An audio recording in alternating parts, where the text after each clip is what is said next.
the MMA Roadshow, episode number 306. My name is John Morgan, and Cole Coffee is with me. And I'm not talking about virtually, baby. I'm talking about right here with me. We are COVID tested again. Our travels have all been done. We're back in the rotation. We are within a 6-foot ratio. 100% way too close to even call it social distancing. But we both tested negative. We've been working today, and we're back at the palatial grounds of the Casa de Cold Coffee. It's been too long, and it feels like old times right now. It has been too long. It's funny because, like, even today, we even said it earlier, how you just got back from Fight Island. It felt, it's so funny. We follow these fighters that talk about ring rust. Yeah. I literally felt like I had ring rust going in there, trying to, like, set up for the event, do all this other stuff. Like, it felt weird. It felt great. First, let me say, it felt great. Well, some people might not know what you're talking about. So to be clear, we had the first in-person media day today in Las Vegas in 11 months, basically, since March of last year. So, yes, on Fight Island, we've been doing the in-person media days, and my God, they're so much better than these virtual media days. Yeah. And we've been saying all along, we appreciate the fact that the UFC set up the virtual media days, but it's just it's better than nothing. It's better than nothing. But the video quality is kind of the audio quality is kind of and the fighter engagement just isn't really good because they're staring at a blank computer screen. They can't see faces. They can't see who they're talking to. There's no way to give them They can't even see themselves. So, like, I was watching, there were a couple that we didn't get. Alessandro Pantoja was one of them, and I was watching his virtual media day scrum, and no disrespect to Pantoja, it looks like a mugshot the whole time, but he can't even see himself. So he probably doesn't realize that he's way too close. That he's got like resting bitch face the whole time. You know what I mean? So yes, we had our first in-person media today, and as you said, like, I've gone out to Fight Island 3 times during the stretch, so I've had a little bit of practice. You have not brought your gear and set up for a media day in 11 months. Yeah, it was crazy. It felt so good, but it was like one of those things like, all right, now I got to set this up. Now I got to set this up. And it's like, oh, wait, I still need to attach this. I still need to do this. I still need to fire this up. But granted, it was incredible. It felt good just to leave the house and not leave the house for the sole reason of going to the grocery store or going to, I don't know, just drive to get out of the house or whatever. So it felt really, really good. And but it was awkward a little bit at first because I think just like anything, when you don't do something that you're so used to doing, you start second guessing yourself. You start thinking like, what am I forgetting?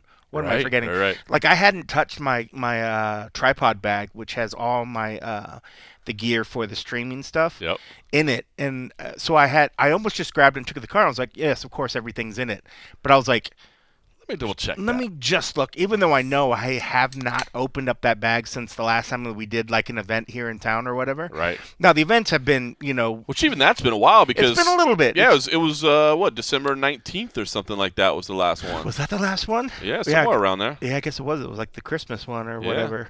But yeah, so I was just like trusting. I was like, I know everything's in there. I was like, but let me just for just to be good, let me just take a peek in there. And so the whole day just sort of felt like a little weird just getting back on the routine. But on the flip side of that, it felt so good to just get back to some sort of, quote, normalcy, when it came to these things. But you're right, when it came to fighters, and when you watch them in these things, they're sort of, we've even seen some just freak out because, one, they're cutting weight, they're not feeling it, then they're just being Uriah Hall had the worst of all, right? Uriah Hall, but there was not Strickland, but somebody else. There was a couple people that sort of like quasi freaked out. Like Uriah did, but there was another. and I love Uriah. I'm not picking on him, but if you go back and watch that one, like, it's hilarious. He sits down in front of the screen, he's like, what's this bullshit? Yeah, it's like, oh, this is going good. But with this one, they could actually look. And, I felt sort of bad because a lot of them, they came over after they got done doing the virtual media. So they probably thought like, oh, man, here's another half hour or an hour. And they went super quick. But you could tell when they walked in the room, there was a part of them, they were like, oh, okay, this is kind of cool. They were lights set up. They sat down. There's media sitting there with cameras.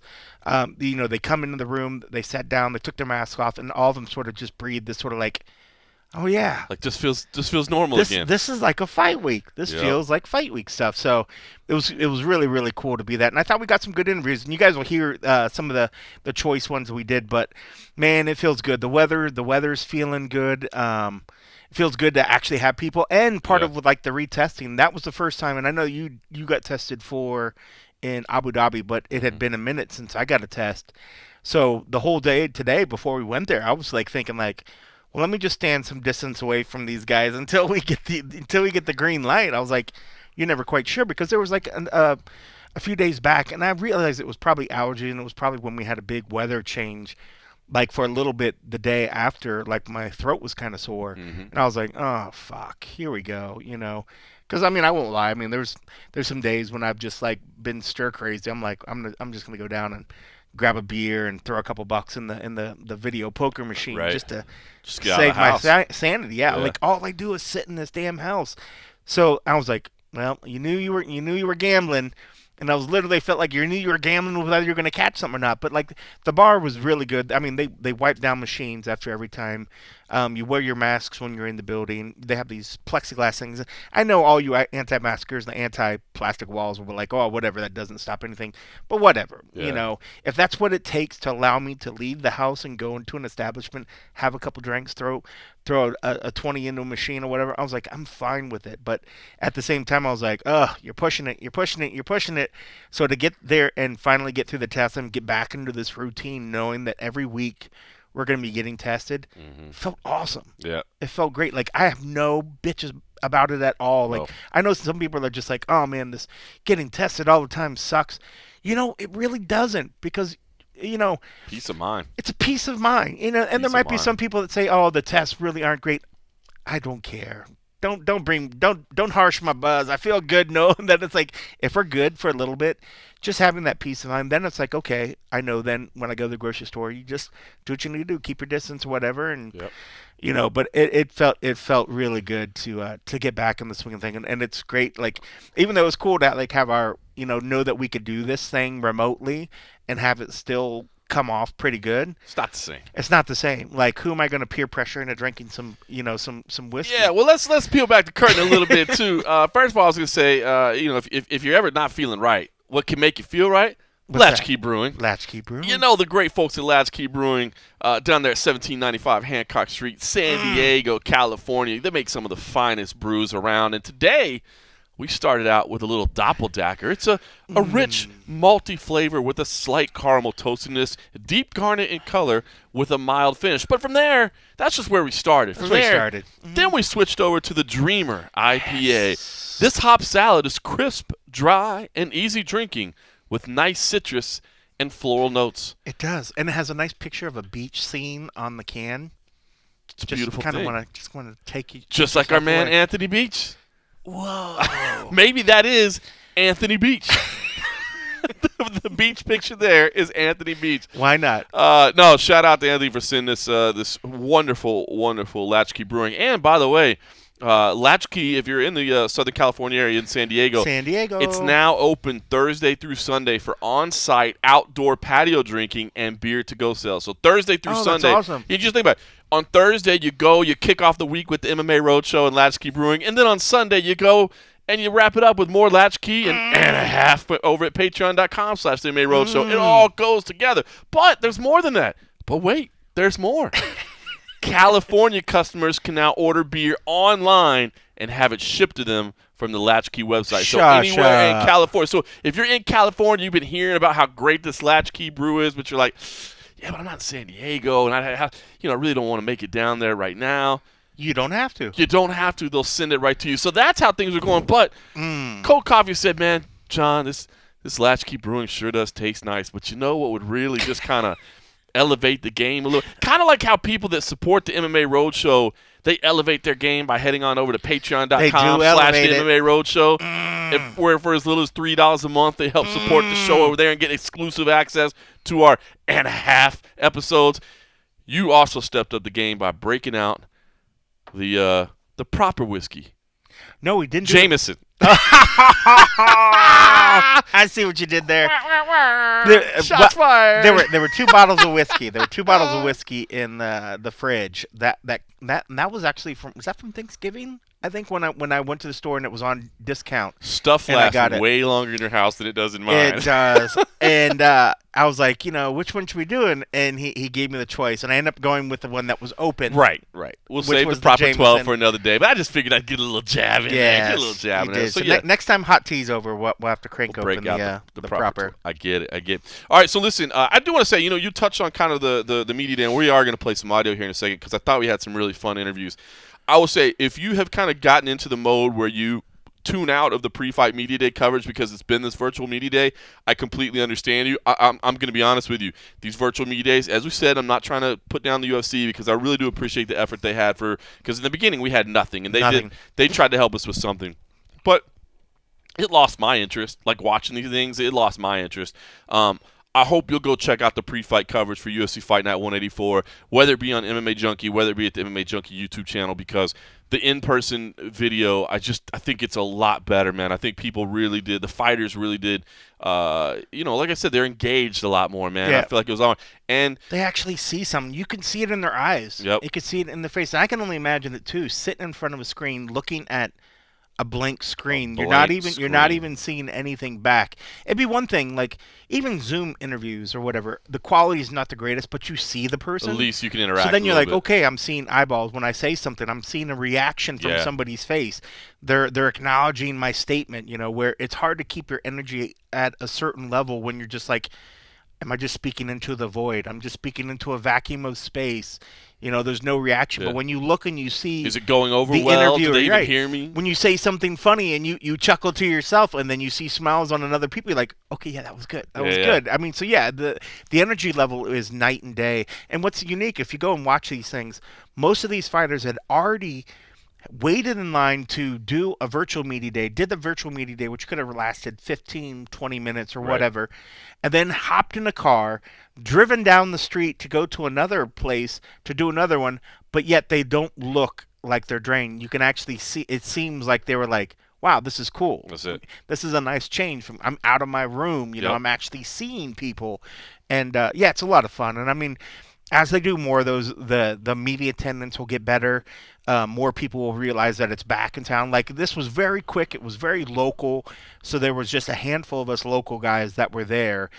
So luckily, a lot of these interviews went really, really quick. It was just you kind of doing your thing, which was good because the fighters, it wasn't too much for them. Because last thing you want to do, especially the guys that are cutting weight and are maybe having a hard time, which I didn't see anybody. Everybody looked pretty good. Everybody today looked absolutely great, So which is good because that makes you think that, one, they're fighting at the right weight class, but also, two, we're going to see a lot of well-hydrated, good-looking fighters going in there fighting with good energy. Yep. If today was an indication, I agree. That should be really, really good. So this week has went really quick too. It's crazy because it's Thursday. Tomorrow morning we have the weigh-ins. The day after that we have fights.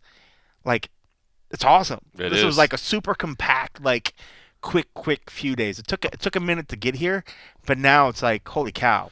We're getting back into it. And it is. Look, UFC Fight Night 184, I don't know if you've taken a peek at the card yet, but this is a good card, man. I understand it's, not pay-per-view quality, but you're also not being asked to pay for anything other than ESPN Plus. Yeah, ESPN Plus. But you should already have ESPN Plus. I mean, if you're a UFC fan, you need it. They did a really good job price pointing that shit. They did. And I'm paying so much 12 good stuff something for Disney Plus, which is a lot less amount of stuff to watch than this. No, Even though I will tell you that WandaVision is dope, y'all. Check it out. Check out the WandaVision. I heard it. If you like the Avengers storylines, if you like the whole Marvel thing, but it's different. It's not, you're not going and watching like a Captain America movie or whatever.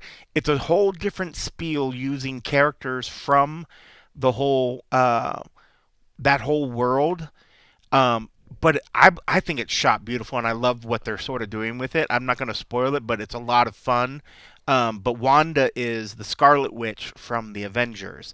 So she's the WandaVision, and you'll understand why it's sort of called WandaVision after you watch a couple. But I think it's a lot of fun. But I absolutely love science. Like you're like sci-fi. Stuff. I absolutely adore it.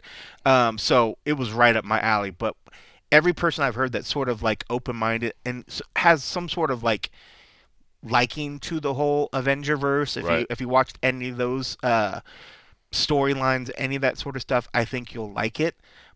And it's short. They're not hour long. They're half an hour episodes, so it's quick and easy. You're getting in and out and stuff. But as a video guy, I think it's just shot beautiful, and I like the way that they edited it and stuff, and it's a lot of fun. But still, that's 4 times the cost of ESPN Plus. That's crazy. Because ESPN Plus, for everything, it's used for everything. And I'm not like trying to make this like an ESPN ad, because I don't really care. But it's just for the price point. But at this price point, you're right. Everybody should have it. You should have ESPN point. Plus. There's no reason not to. It's the cheapest of all the streaming things. I pay more for CBS Access, which I don't even know if I even still watch any of the shows on it. I think that's like $5.99 or something. Probably need to readjust and look at that stuff. So it's basically free. With as much MMA content is on there, it's basically free. Even that, just like, the soccer, the basketball stuff on it, the college. I mean, you can't beat it. Just for the college coverage alone, you can't beat ESPN. No, you should go. Main event this weekend, Alistair Overeem versus Alexander Volkov, a key heavyweight fight. 2 guys that have been around for a long time, and you look at those records, 47-18 against 32-8, man. I mean, those are just records you don't see very often. So a big one. I mean, neither guy a big talker, so I haven't, this hasn't been a heavily marketed one. It hasn't been, a lot of heat between the two or whatever, but, has the propensity to be fun. I think both these guys, like to stand and trade. I got to imagine Overeem's probably going to try to execute some wrestling. Volkov is fairly deficient in the wrestling category, if we're being honest. I mean, he does his best, but he wants to keep it on the feet. So we'll see how it all plays out. But, a big one. Alistair Overeem was, his typical self, where he's a little just kind of quiet and reserved. Always has that little air of slight cockiness about him, does Alistair Overeem. But he's been very open about the fact that he's on one final run. This is it. And it's basically title or bust. If he wins the title, he's going to call it quits. Once he loses and is out of the title picture, he's going to call it quits. I mean, he knows the end is coming.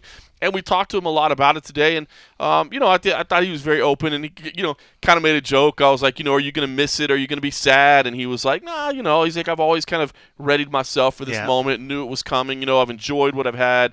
But I'm ready for it. And then, of course, I had to ask him, but will you miss doing media? Because I know he hates doing interviews. And he just kind of got a smile and was like, I don't think I will. I was like, I didn't expect you to one bit, Alistair.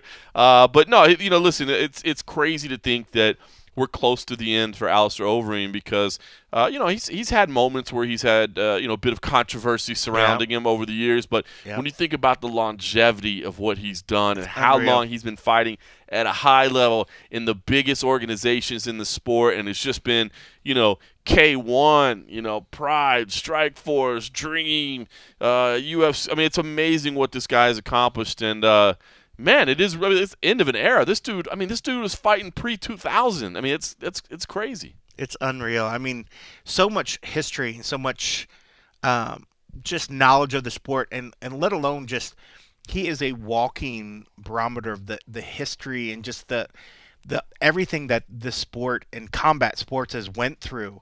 I mean, this guy has been fighting in it. He's tempered it all, through all the when people considered it human cockfighting. Also, he was already fighting at a high level in other organizations, and then when the UFC starts coming, he was already just destroying it in other organizations around the world. He's been everywhere. He's been this is a guy that walks through, depending on what country. I mean, I'm sure he could walk through Japan and some of these other places, and it's like when Rampage has like cult followings in all these other areas, just for the fact of this guy's been around and he's been larger than life. I mean, just even by the fact that he is actually physically larger than life. Larger than life. And it's crazy, and to think that even though he's not going to say that it's adding any extra pressure on every fight, but you have to think that it does add some sort of pressure, knowing that you've decided that this is my last run. So at any loss, it's done. But he's taken it graciously. He's, like he said, this is something he knew was coming, but it's still being on the outside, covering the sport and watching it. Anytime one of these cats finally does sort of walk away, it's the same thing when we talked about when Carlos Condit and Brown were fighting. Matt Brown were fighting the other day. It was like, these are guys that have been doing it for quite some time. So when the end of the line comes, it's sad because you've seen, and we've all been rewarded so much by what these guys have put into it. I mean, there's always going to be new guys to kind of watch and keep the sport going and keep us entertained. But watching these cats that have been doing it for so long and carried the sport literally on their shoulders, it's kind of sad thinking that could be the end. But in the same right, I'm honored to be there covering the event, knowing that if it is in fact the last one, I'll be glad that I'll actually be there for it. Because this guy he's literally. We say it a lot of times. Maybe we overuse the word when we say like a guy's a legend. But in terms of like, what this guy's done and what he's meant to the sport. Not many more accomplished people in combat sports, right? Man. There's really not. I don't think it's a stretch to call the guy a legend. Right. So. To think that we're definitely among his last fights and potentially his last fight. You think he's a future UFC Hall of Famer? I if think he so. never gets. No, I do. I think he is a future UFC Hall of Famer because of what he's accomplished throughout his career. And now if the UFC had never bought Pride, if Pride had maybe just died, then maybe they go, well, we just always consider them a rival, so we're not going to consider what you accomplished in Pride. But since the Pride is part of the Zuffa brand, part of the UFC brand. Yeah, I think he's part of the. I think he's got to be. Don't they have like what is it? What's the wing? The Pioneer wing. The Pioneer wing. Well, that's what's crazy. This dude could be part of the Pioneer wing and part of the Modern Era wing, and that's so crazy. You're right. It's insane. It's How insane. crazy is that? You're right. It's nuts. So, listen, big fight for him. Alexander Volkov. By the way, Alexander Volkov, his English continues to get better and better and better. And it's funny because I asked him today, do you like enjoy this? Because you strike me as a very quiet person. He's like, no, I don't. He's like, but I'm trying to get better at it. He's like, I don't really like the attention. He's like, it's hard for me to speak English, and which I completely get. But he does so well at it. I mean, he's got a little bit of a stutter as he finds his words or whatever. Yeah. But dude, I mean, he's like, it's really good. His English is really good. So, big fight, and he says, "Listen, I know I'm going to be a UFC champion at some point. I know I've had some setbacks, and it may be, I'm not in a rush. I'll make it down the road. This is a big fight. I'll tell you what. Volkov is a pretty serious favorite in this. Not massive, but I mean a minus 200, I think, according to most odds makers. I really like Overeem as an underdog here, if I'm being honest with you, man. I mean, unless I know Overeem. There's questions about the chin and that sort of thing, and those have been there for a while. But I feel like I feel like he's capable of taking some of Volkov's shots. Not a ton of them. I don't feel like Volkov is a particularly fast striker. You know what I mean? And I do feel like Overeem's going to try to work in the clinch a lot. He's going to try to wrestle a little bit. I may be crazy, but my staff picks, I went with Overeem, and we don't even get odds. You know what I'm saying? Like, we're just literally doing picks. I think I like Overeem as an underdog here. Yeah, I ended up going with him as well, and I definitely thought the power was going to be a big difference, and I just assumed that we're going to see the kickboxing form of Overeem. I know that he could take him down, but if he just Alexander, I imagine, was going to want to try to keep the distance. He actually does pretty good for a tall guy, actually using the distance and using the range. He uses his range. That was the biggest thing that Struve. I love Stefan Struve, but always just felt like he fought like he had 6-inch arms. He never felt like he used that distance. Alexander's not that way. But I feel like he likes to use the arms. He likes to keep that little distance. But that distance that he tends to find is a good kicking range, I think, for Overeem. If Overeem works the legs a little bit and takes it to the point to where Alexander has no legs underneath to throw punches, then I think Overeem's going to have his way. But it just felt to me like when it came to the overall amount of weapons, and if all of them come to fruition, he just has too many tools in his tool belt, and he has all that experience. I just felt that it's just going to be too much for Alexander. For most guys that Alexander goes against, I think he's got a lot of good chances. But Overeem, and +2, knowing that he's going in there and any one of these fights could be his last one, I think he's going to have that fire to go in there and just push. So I'm with you. I guess I chose the underdog. It didn't feel like I was choosing the underdog when I picked it. That's why I was a little surprised. Like I said, I never look at the stats. I always look at the lines after we do our picks. I do the same thing. I do our picks first, and then I look at the lines. And when I saw that, I was like, "Ooh, I kind of understand it." At least that's not a big one. That's not a big one by any means. Not, but that's I like that at plus money. So we'll see how that main event plays out. The co-main event, I like the co-main event a lot, and then I also don't like the co-main event a lot. It's Frankie Edgar versus Corey Sandhagen, and the reason I like it is because You touched on it, man. So maybe we threw out the word legend too much, but Frankie Edgar is another legend, man. I'm sorry.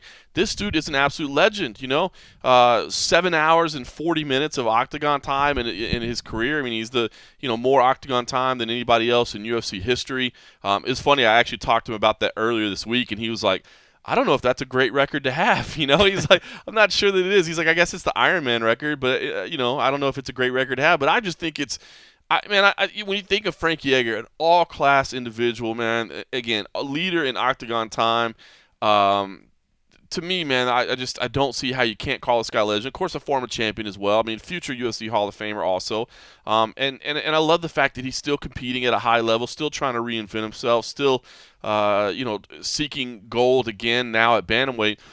But I like the fight because I love watching Frankie Edgar fight anytime I get the chance. I don't know how much longer we're going to get to do it, even though he says he's still got years ahead. But, man, he's getting paired up with a killer right now, man. Corey Sandhagen, so skilled. And, of course, had that, I don't want to say a freak loss to Aljamain Sterling because Aljamain Sterling's a monster, but I think everybody was expecting a much more intense battle than what we got in there. But Sandhagen, to me, is such a skilled martial artist and so damn mentally strong, man. The dude is just dialed in. He's on point. He takes everything seriously, obviously, and he knows what's at stake.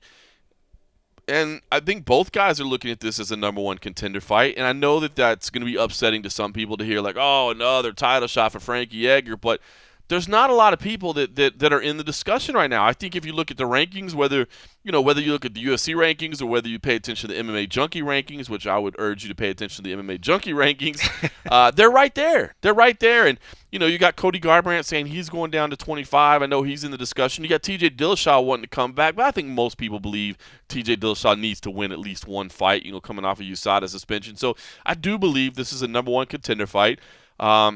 And again, I do believe Frankie Edgar is an absolute legend. I think he fits the definition.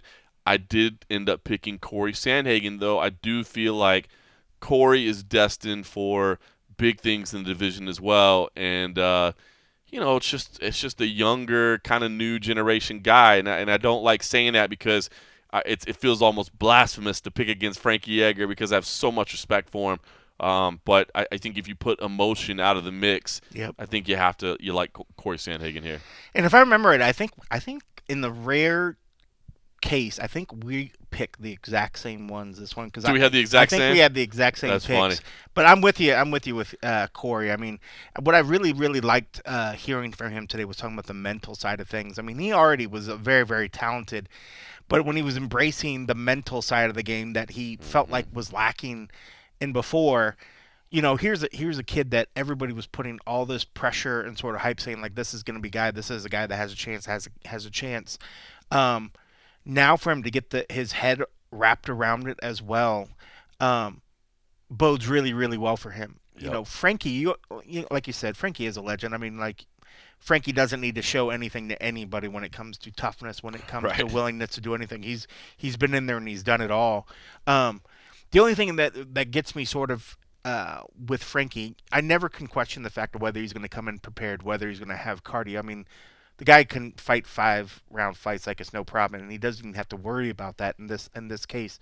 The only thing that worried me about this is that even though I know he wants to get to the title, he wants to get back on the top, without this being a clear-cut, say, even though they are saying this is like a contender fight, UFC hasn't said that. That's like true. This is like a contender fight or whatever. I just wonder if we're gonna see if Frankie's gonna go in there really with the understanding and put.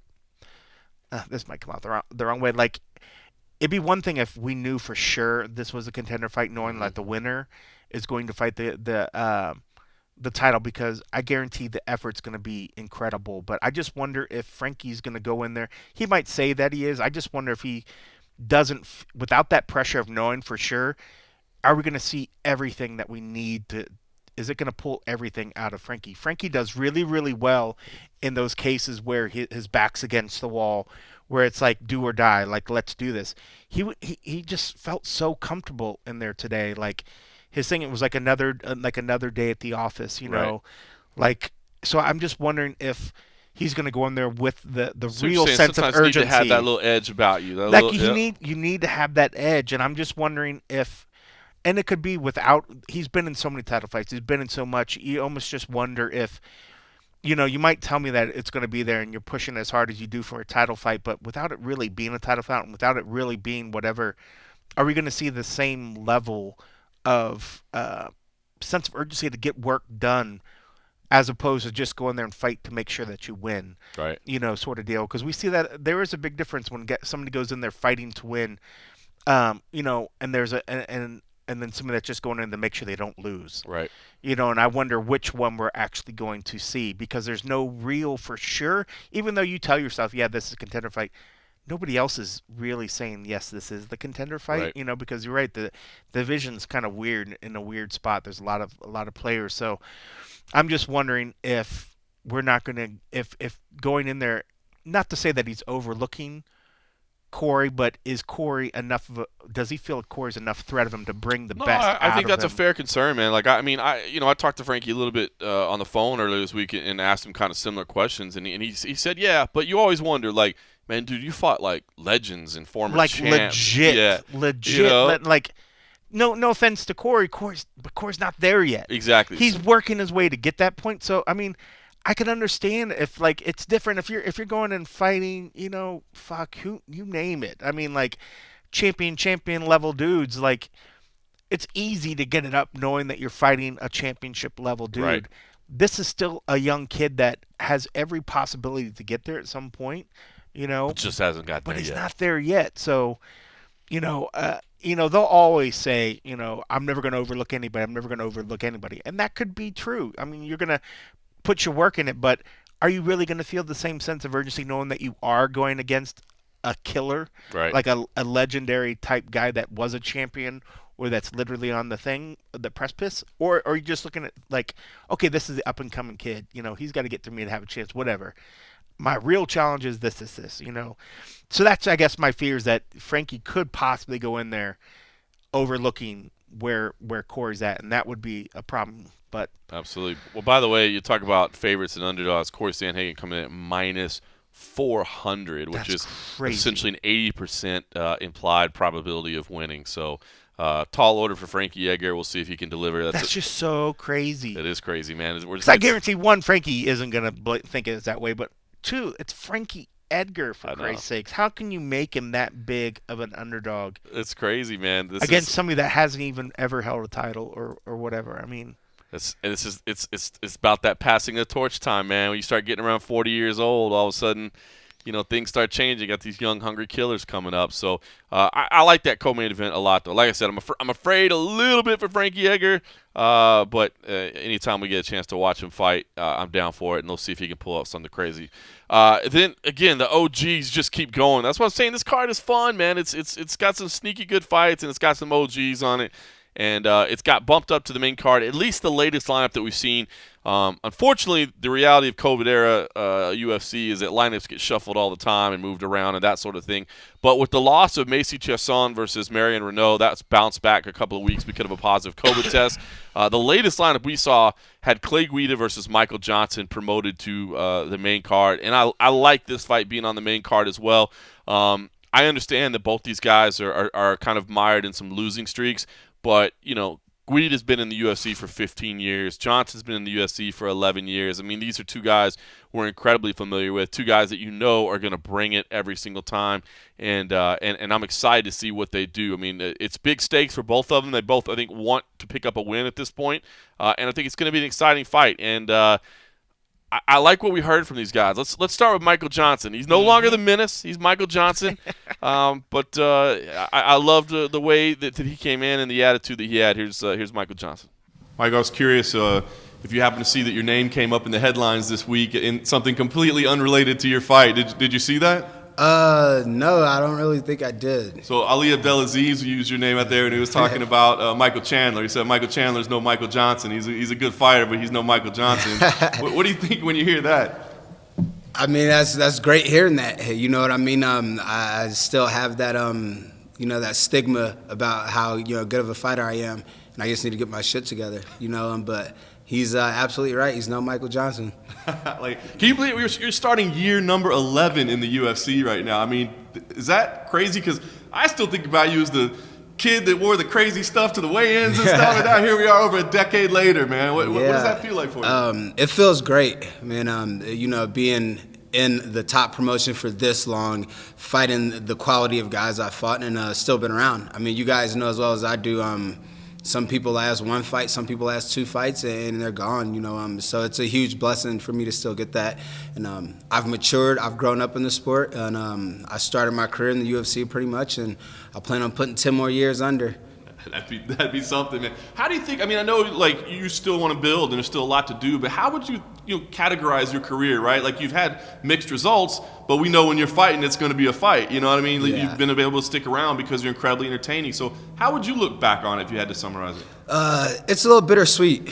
You know what I mean? Like, of course, I'm grateful for all the wins I've had. Grateful for the losses I've had against the great opponents. I've beaten 2 champions that we've seen in this division, and I'm just ready to start climbing.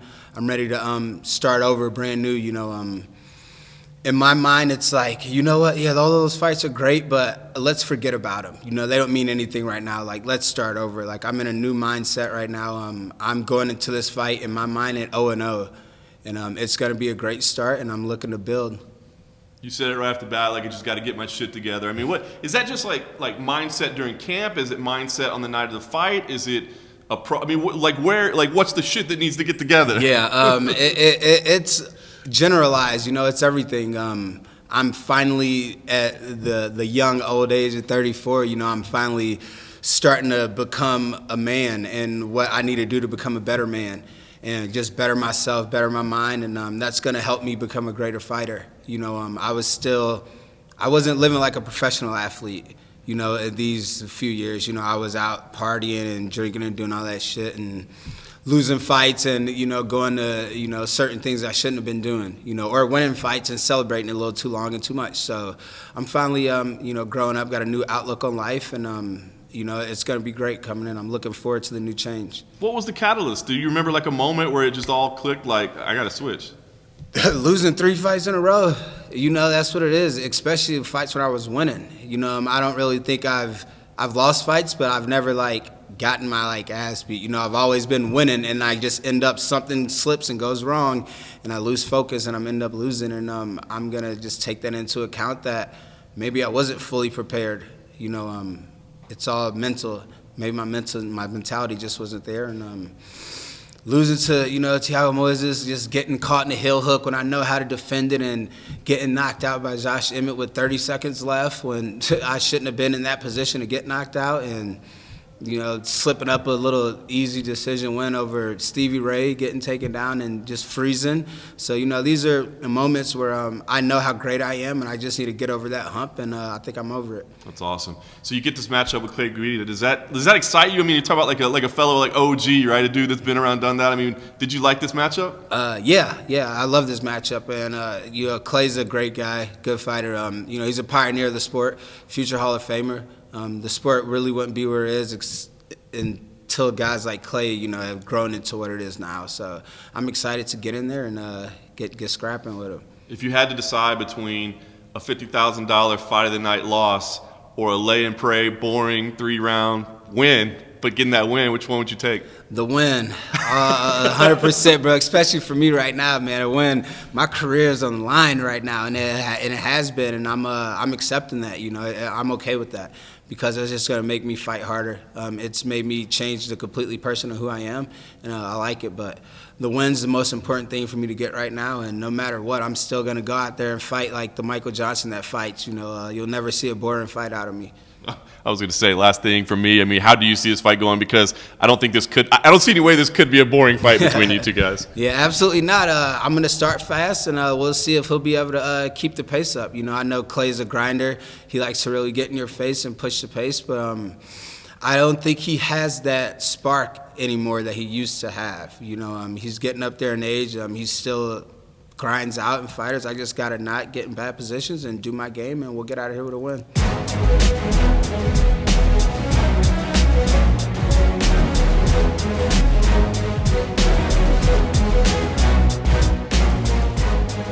right, so there was Michael Johnson. And listen, I'll say this. I mean, obviously been following Michael Johnson's career for a long time now.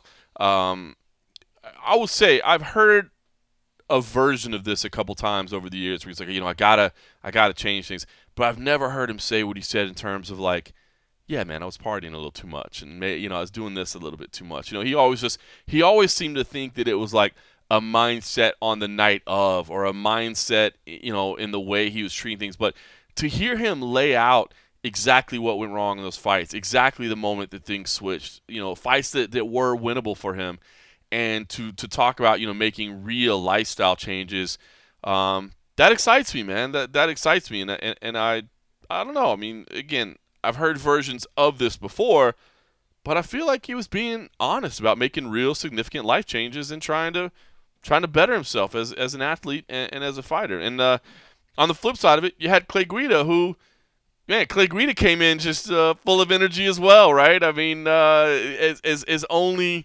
MMA's the dude can do, basically. That's basically what he is, right? So let's just roll straight into that. Here's Clay Guida and what he had to say. Clay, I think this is starting calendar year 15 for you in the UFC, man. I mean, to hear that, does that sound insane even to you, the 15 years in the top organization in the sport? Absolutely, man. We're super blessed for our longevity in the sport and, our health, our durability, the camps we've had, the fights we've put on, the opponents we've faced, all the fans, all the support, all the blessings that we've had. And like I always say, man, the best is yet to come. That's amazing. Do you have anything you can credit your longevity to? Because it's not exactly like you have a fight-safe kind of style, Wrestling. It always comes back to wrestling. Starting on the mat when I was 6, 7 years old, and just that mentality, that mindset of never take no for an answer, never say die. You know what I mean? As much as I get beat up in the practice room, starting at 6 to now, I just turned 39 a month ago. I still get my butt kicked in there, but I still feel like I can compete at the highest level with these guys, with these young bucks. And man, if I can keep up with the guys at Team Alpha Male and Ultimate Fitness, I can keep up with with anybody in the UFC and the lightweight division. Yeah, you talked about running with the young bucks, but here you get a fellow vet, right? I mean, yep. He's been around for like 11 years in the UFC. So when they gave you this name, was that kind of exciting to fight another kind of OG that I'm sure you've seen, over the years? Absolutely, man. You name it. Michael Johnson and myself, we fought the who's who. He's fought some world champions. He's beaten some guys. He's fought guys that have been in the title picture. He's been in the title picture. So it was just a matter of time before we got in there together. And man, come Saturday, it's going to be fireworks. You got two guys. He's an explosive, dynamic striker. He's got good footwork, speed, power. And we got a guy like me. We just we throw caution in the wind and we go out there balls to the wall. So. Yeah. Is it crazy that you guys haven't fought? I remember when they announced this, in my head I was like, surely they fought before at some point. That's what everyone was saying too. They're like, didn't you guys fight before? How have you guys not ran into each other? It was just a matter of time before we crossed paths. And man, I can't wait till it gets till it's go time, till we do that walk. Yeah. Is there anything kind of cool being on a card? You got like Overeem, you got Frankie Edgar. It's like, I don't know, it feels like all the OGs are coming together right now. For sure. I feel like this is kind of an overlooked card, like the unspoken card. And you go down the list, and it's the who's who, man. So we're blessed to be on it. And, man, wherever we're at on the card, I know we're going to put on an exciting fight for everybody. And it's going to be outstanding. What drives you at this point, man? You've been doing this for so long. Like, you've been around for so long. Like, what gets you into the gym on a daily basis and keeps you, chasing after this? The thought that I get to compete at the highest level in the number one promotion in the world and in a sport that people never thought I was going to be able to compete in or find success in. It's just been my love for sports at a young age and being a professional athlete. I remember, man, saying to myself when I was cutting the grass, we used to, have the old push mower. I used to cut, we had an acre, and I was like, man, there's something I'm going to be good at. I don't know what it is. I loved baseball. I was always on the all-star teams. Football, was always starting linebacker, and I would tackle the dudes even without the ball just because I loved to hit people, but I was always too small to, get that next level. And wrestling, I was never good at it, but I just was always, the starter. I knew there was something I was going to do. I said, one day I'm going to be on ESPN. I don't know what it's going to be and what it's going to be in, but, man, look at some here 15 years later in the UFC. I think I've been fighting professionally for 16 years. So it's just the love of competition, man. The adrenaline, that walkout, the fight, being around the camaraderie of your team, your coaches, the journey, the path. It's, man, it gets better every time. And like I said, to be able to have, our health and just keep doing this, on our terms. I love fighting on my terms. That's what drives me still. Yeah, you mentioned, you said, hey, the best is yet to come. Have you started to think about the end, like how long you can keep doing this, like how long you want to keep doing it? Yeah, absolutely, man.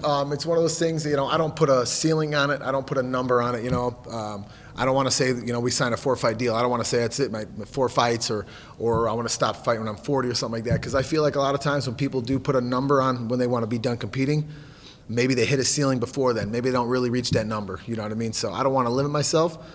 And I'll be the first one to say, when I'm done having fun, I'm going to hang up the gloves, and I'm going to pick up a fishing rod, be on a fishing boat forever. Nice. Last thing for me, I mean, on paper, this thing looked like it's going to be fireworks. I mean, bottom line, is that the way you see? Is this 15 minutes, fight of the night, crazy type stuff? Without a doubt. That's what the fans expect. That's what they're going to get. And I know Michael Johnson's going to bring his A game. And we're both coming off a couple of tough losses, man, and we got a lot to prove in there. We want to let people know that we are still a force to be reckoned with. And come Saturday night, man, the world's going to find out that we still got a lot left in the gas tank. Speaking of, being active and all the other things, looking back in like 2019, you were able to throw in some grappling bouts, as well as doing some of this. Is that something, one, how busy do you hope to be in 2021? And is that something that you want to do as well as get in and then fight in the cage? Are you hoping to get some grappling matches in there as well? I tell you, that's a very funny question, and it's a good question. That was my first time I ever grappled competitively, and figures it was against the multiple-time world champ, Roger Gracie. Gregor Gracie. I apologize. Went against him. So it was an honor to be able to take on a Gracie. It was just like I couldn't believe I was going out against them. And then the next one was against Renato Babalu Sobral, who's about as big as my brother, and everyone knows Big J. You know what I mean? So I'm surprised he didn't break like 6 of my ribs. So it was definitely a cool competition. I love doing stuff like that. I would love to be able to compete in some more grappling tournaments. I hope they have some more. I'm not sure how active they are right now, but that would be definitely something. That's always going to be something down the road. The jiu-jitsu game is something you don't lose. Like wrestling, obviously I can't compete, in wrestling anymore, competitively, but jiu-jitsu, it's in our blood, man. It's just like, competition. We feed off of it. So definitely that's something I look forward to. And I can see where as fighters, as you've been doing it over and over and over, it takes longer to recover after fights and all that sort of stuff. But looking at 2021, what's the number in your head that you're like, how many times you would like to see yourself competing? 3 times? I want to get back on the horse again. I want to stay as active as I've ever been. And it's been a while, since I've been able to have 3 fights in a year. And that's what we did when we first got in the UFC. The first few years, man, we had 3 fights, throughout the years, throughout, each calendar year. And I would really, really love to see myself staying active and just keep fighting the best guys out there. There was a video that the UFC released the other day. It was a little Twitter one. It was the highlights of you. Did you go and take a peek at that? And it showed you. It started right off the bat. It had a little teaser view and Diego Sanchez, and they're just throwing down in the middle. When you watch stuff like that, what do you think? Do you ever look at it and you're like, oh, I can't believe I did that, or is that like, man, that was awesome? When you watch stuff like that, your highlights over your career, what are your thoughts when you look back at those? Because you're looking back with 20/20 vision, oh, maybe I would have did this better, maybe I would do this different. But when you watch those highlights, what goes through your heads? Yeah, I really want to thank the UFC for putting on that collaboration, that video. It definitely raised a lot of buzz in the MMA world, and it sparked something to me again. People, they ask, when's that old school Carpenter coming back out again, the Hammer, you know what I mean? And he's always in here, you know what I mean? It's just a matter of time.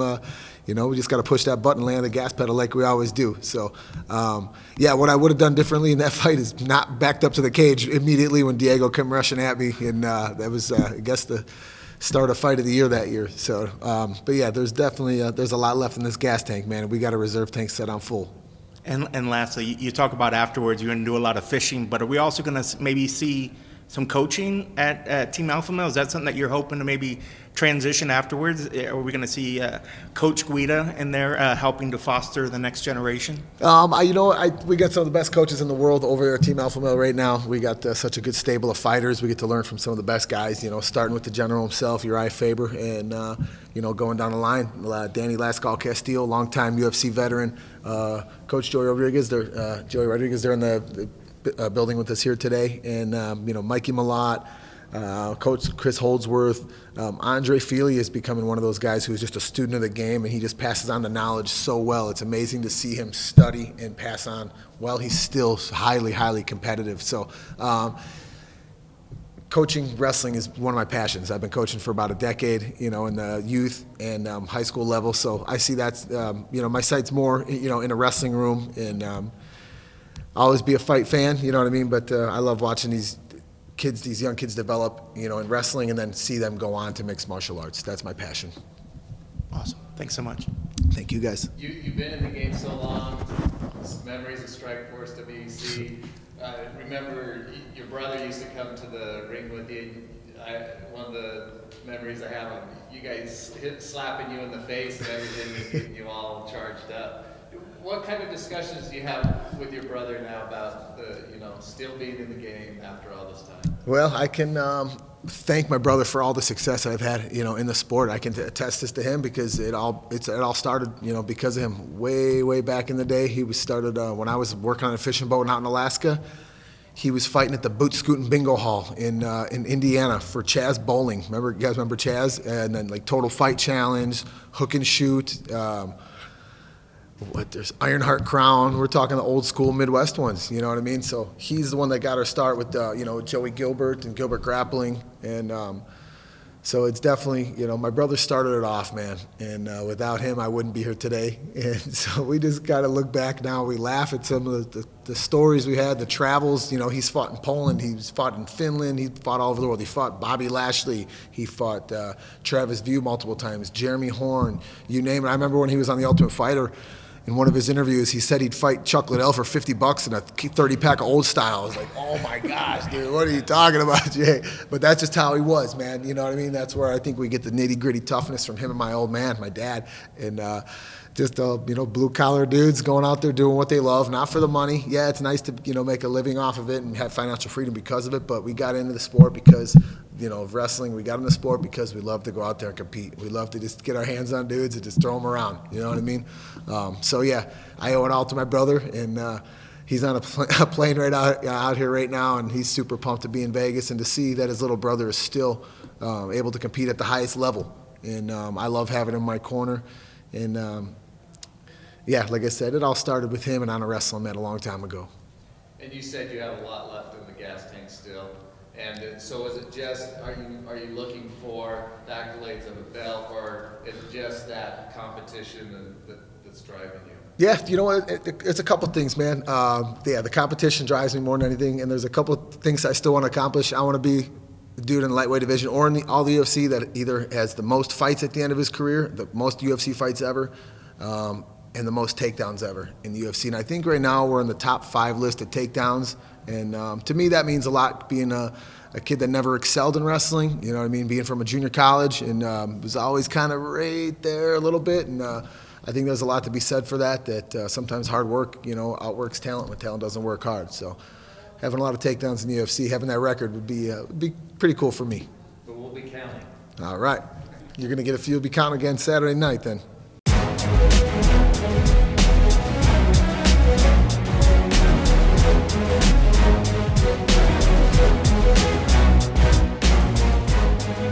All right, so a battle of veterans there. Clay Guida versus Michael Johnson. Cold Coffee. Both of them had nice energy. Both of them, I think, kind of admitted they need a win. Anything stand out from either one of them to you? It's funny. Like, Clay is another cat that's been doing it for so long, but just everything about it when you chat with him, there's weird two sides of the coin. One, I feel like this is the guy I feel like I can watch for years and years to come because, right. I mean, he keeps himself in great shape. He goes out there and he gives it all every time. This is like the complete, anti all these guys that are like, I don't like to spar in my training. I don't do anything.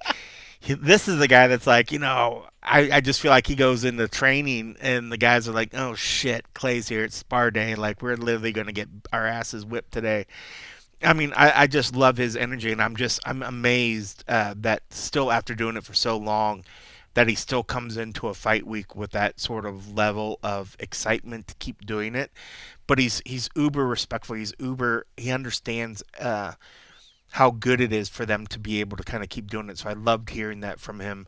And Johnson, I liked the maturity of, it's not like I ever felt like he was like this wild man and was like just going out crazy, but I thought it was incredibly humbling of him to sort of just break down his past faults and whatever, which shows that it's going to be a good fight, and what's great about these two guys is neither one of these guys are the kind of guy that's like, I'm gonna sit back and let the fight come to me. Right. Let me just sit back and I'm gonna counterpunch. Like neither one of those guys is gonna do it. So both of these guys coming into this fight week, they both looked good. They both had great energy today.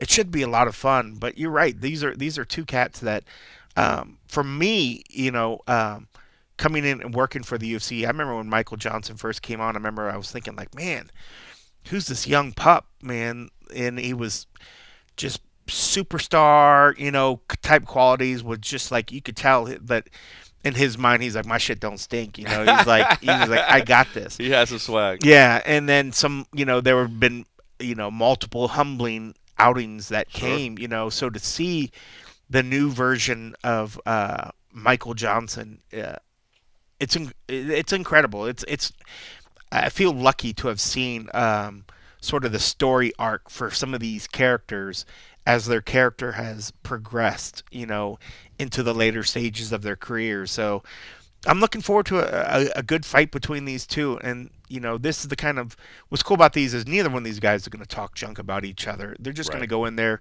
give 110%. And then when it's done, they're going to shake hands and we're all going to feel good after it, So yeah, I'm excited. I'm excited about it. And, Clay got me thinking about fishing, which was good too. Like, it's a good dude. Like, I mean, like, you think like, he could be nearing the end of his career and he could, I asked him if he wanted to go into coaching, and for him to just, he was like, I want to, I love the fact that he wants to get back to wrestling, which is what most, if you ask a lot of the, at least the old school MMA fighters, what is going right? What is America doing right that's contributing to the growth of MMA and this other stuff? And a lot of them wrestling. So I love that he is, instead of saying like, hey, I'm going to go open up an MMA gym, I'm going to, teach the next generations of strikers.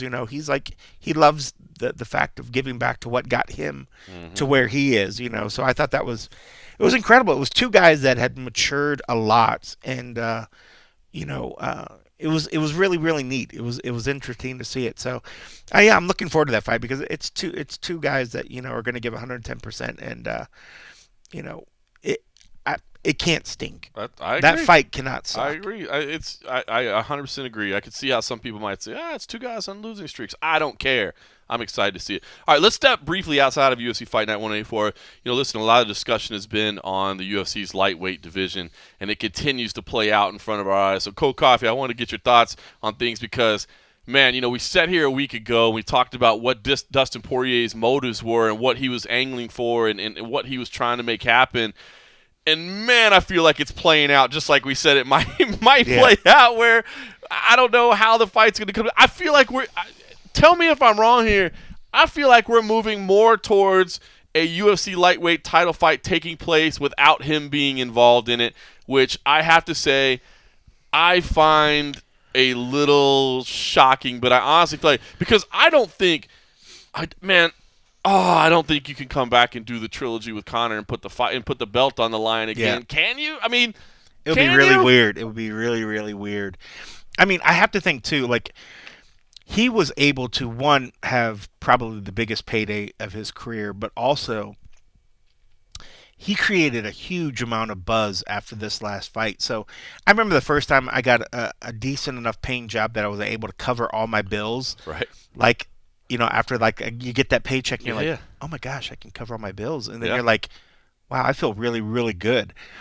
He was, I'm sure, able to do so much incredible good after that one fight, that feeling had to feel so good that when it came down to, choosing what the next step for his career, and he's made no qualms about, he wants to provide for his family, he wants to do the right things. So I'm sure some discussions happen after the fact, but also being able to do, like what I said, be able to cover and pay off a lot of things, be able to set up his foundation and do a lot of things. I can see where I want to ride that high as well and get that pay, because just like we said as well when we talked about prize Oliveira fighting, right? You're doing it for money. You're doing it for money, and that Oliveira fight is a very, very dangerous Super fight. dangerous. And there is that risk. Not that he's afraid to fight him, but think of it, the fact of, is Conor going to be as willing to go back for that immediate trilogy, knowing that you just lost in between? He has multiple opportunities at the ready. That Diaz fight will always be there. That will always be a possibility. Said that from day one. They could both have 5 losses in a row, and they could still do that. And Dustin knows that fight would be. People would rather see Diaz fight Conor again than to see Dustin fight Conor again. And no offense to Dustin, it's just that there's one fight that there was respect, but there was heat. Right. With the Diaz and McGregor. With what we saw from Conor and Dustin was awesome because it was respect and competition. That was very, very cool. And both of them got to do some really good things off to the side as well. Right. Charities were helped. People were able to be helped. So it was human cockfighting with a heart. I mean, it was wonderful. But though, if Conor's also a fickle sort of beast because he has a lot of opportunities and has a lot of things, and it's almost like you got to keep somebody's attention. Hey, keep no, don't look away, don't look away, look back here. Right. And that's the same thing that happened with Diaz. After a while, Diaz was like, let's do it again, and Conor was like, no, my intentions is over here, and where are we at now? It hasn't happened still. Right. So I could see where, if anything, he's trying to chirp and make it happen. It was competitive. Even though didn't initially see that first round, I remember watching that first round thinking wow, Conor's hitting him a couple times. Yeah. He's rocking him a little bit. So there is that, but I don't fault him for it because honestly, if it doesn't take place, if it doesn't get something set up or Conor doesn't start chirping about it, that fight probably won't happen for the rest of the year. Here's what I think. Here's what I think is that you're absolutely right. I'm sure the Conor fight was the biggest paycheck he's ever had, and I'm sure if they were to do it again, it'd still be a huge paycheck. Whether it would be bigger or not, I don't know. I don't know. Would there be more interest this time around if the belt? I'm not sure. Only with the belt would there be more interest? Would there be more? Because that would give a unique story to it, right? Right. But I honestly just don't feel like that's right to put the belt on that fight. Not that the UFC is, not like the UFC has never created title fights that didn't seem to make sense. Yeah. Jose Aldo was his last title fight. Did he deserve it? I don't know. You know what I mean? There's been, Chael Sonnens has it. So it's not like I'm trying to say the UFC has never done this. So it wouldn't shock me to say, okay, they're going to put the trilogy fight and they're going to put the belt on the line. But I don't think it's right. I don't. I'm being honest with you. I don't think it's right. I'm not saying it couldn't happen, but I don't think it's right. So here's what I think.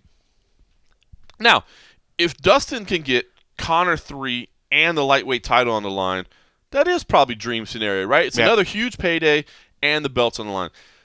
But if it's Conor 3 with no belt, or it's Poirier Oliveira for a title, or Poirier, I know he said he won't fight Chandler, but maybe they could talk some numbers and change his mind.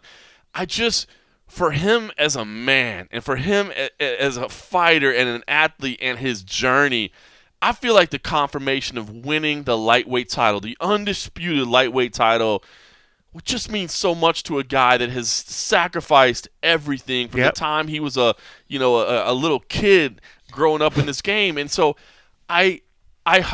it's weird because I know you can't fault a man for chasing the most money possible. Yep.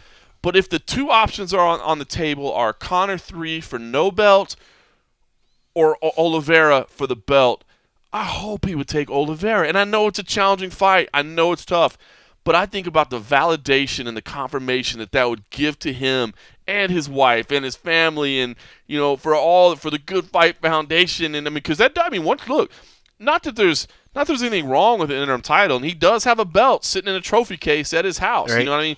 But when you're former world champion, not former interim world champion, when you're former world champion, that does something for your profile for the rest of your life. You know what I mean? That allows I would imagine it allows your charitable power to be even greater. And I know beating Conor McGregor would probably put a few more bucks in the bank, and I can't fault him if that's the decision he makes. But I just feel like, again, that confirmation, the idea of him being an undisputed world champion, I think would mean so much. And I don't know. I hope the next lightweight title fight doesn't take place without him in it. He's still under contract. It's like the Conor fight would have been a one-off contract. Right. Yes. So depending on what they would even offer for the belt, say it was against Oliveira, if they didn't change anything and he was still under his contract that he normally pays, and I don't know if it's changed any.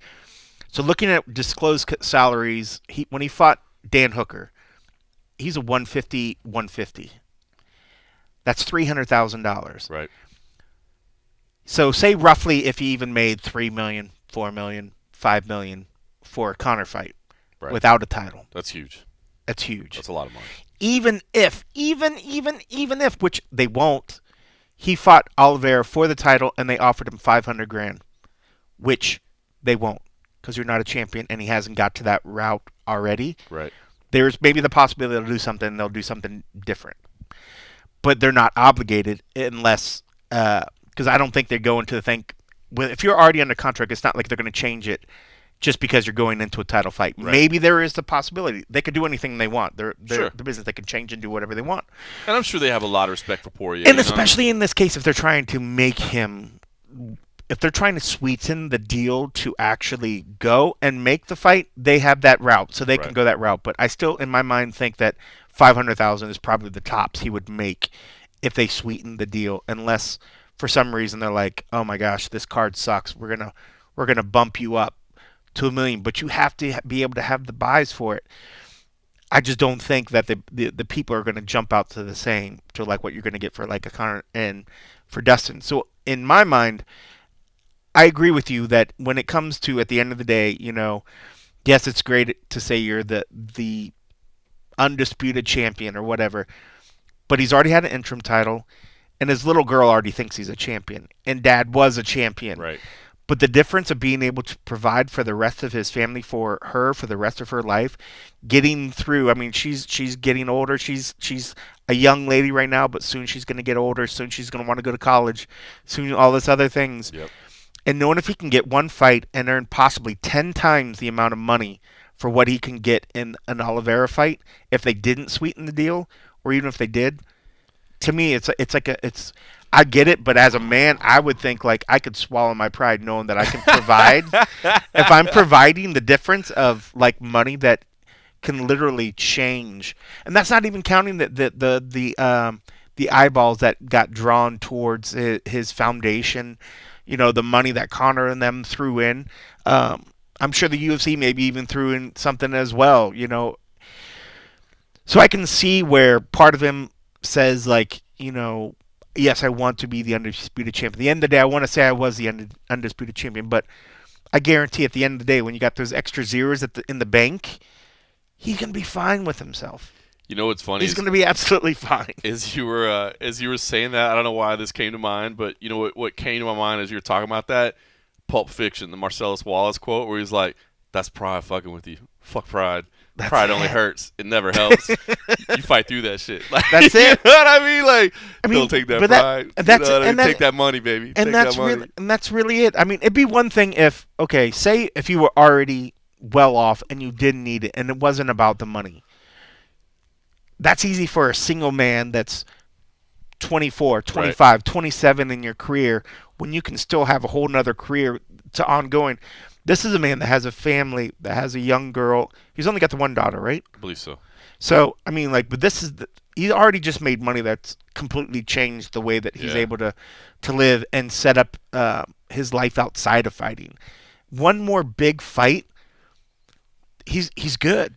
The way that he seems like he handles his money and the way that it seems like one more good fight like that, he can then just fight for fun. He's getting a lot of value for his money in Lafayette, Louisiana, that's for sure. And you know what? I think, okay, now you said 10 times. I bet as a former interim champion, I bet he does have points for title fights written into his contract because he is a former interim champion, so he would probably have a champion clause written in there.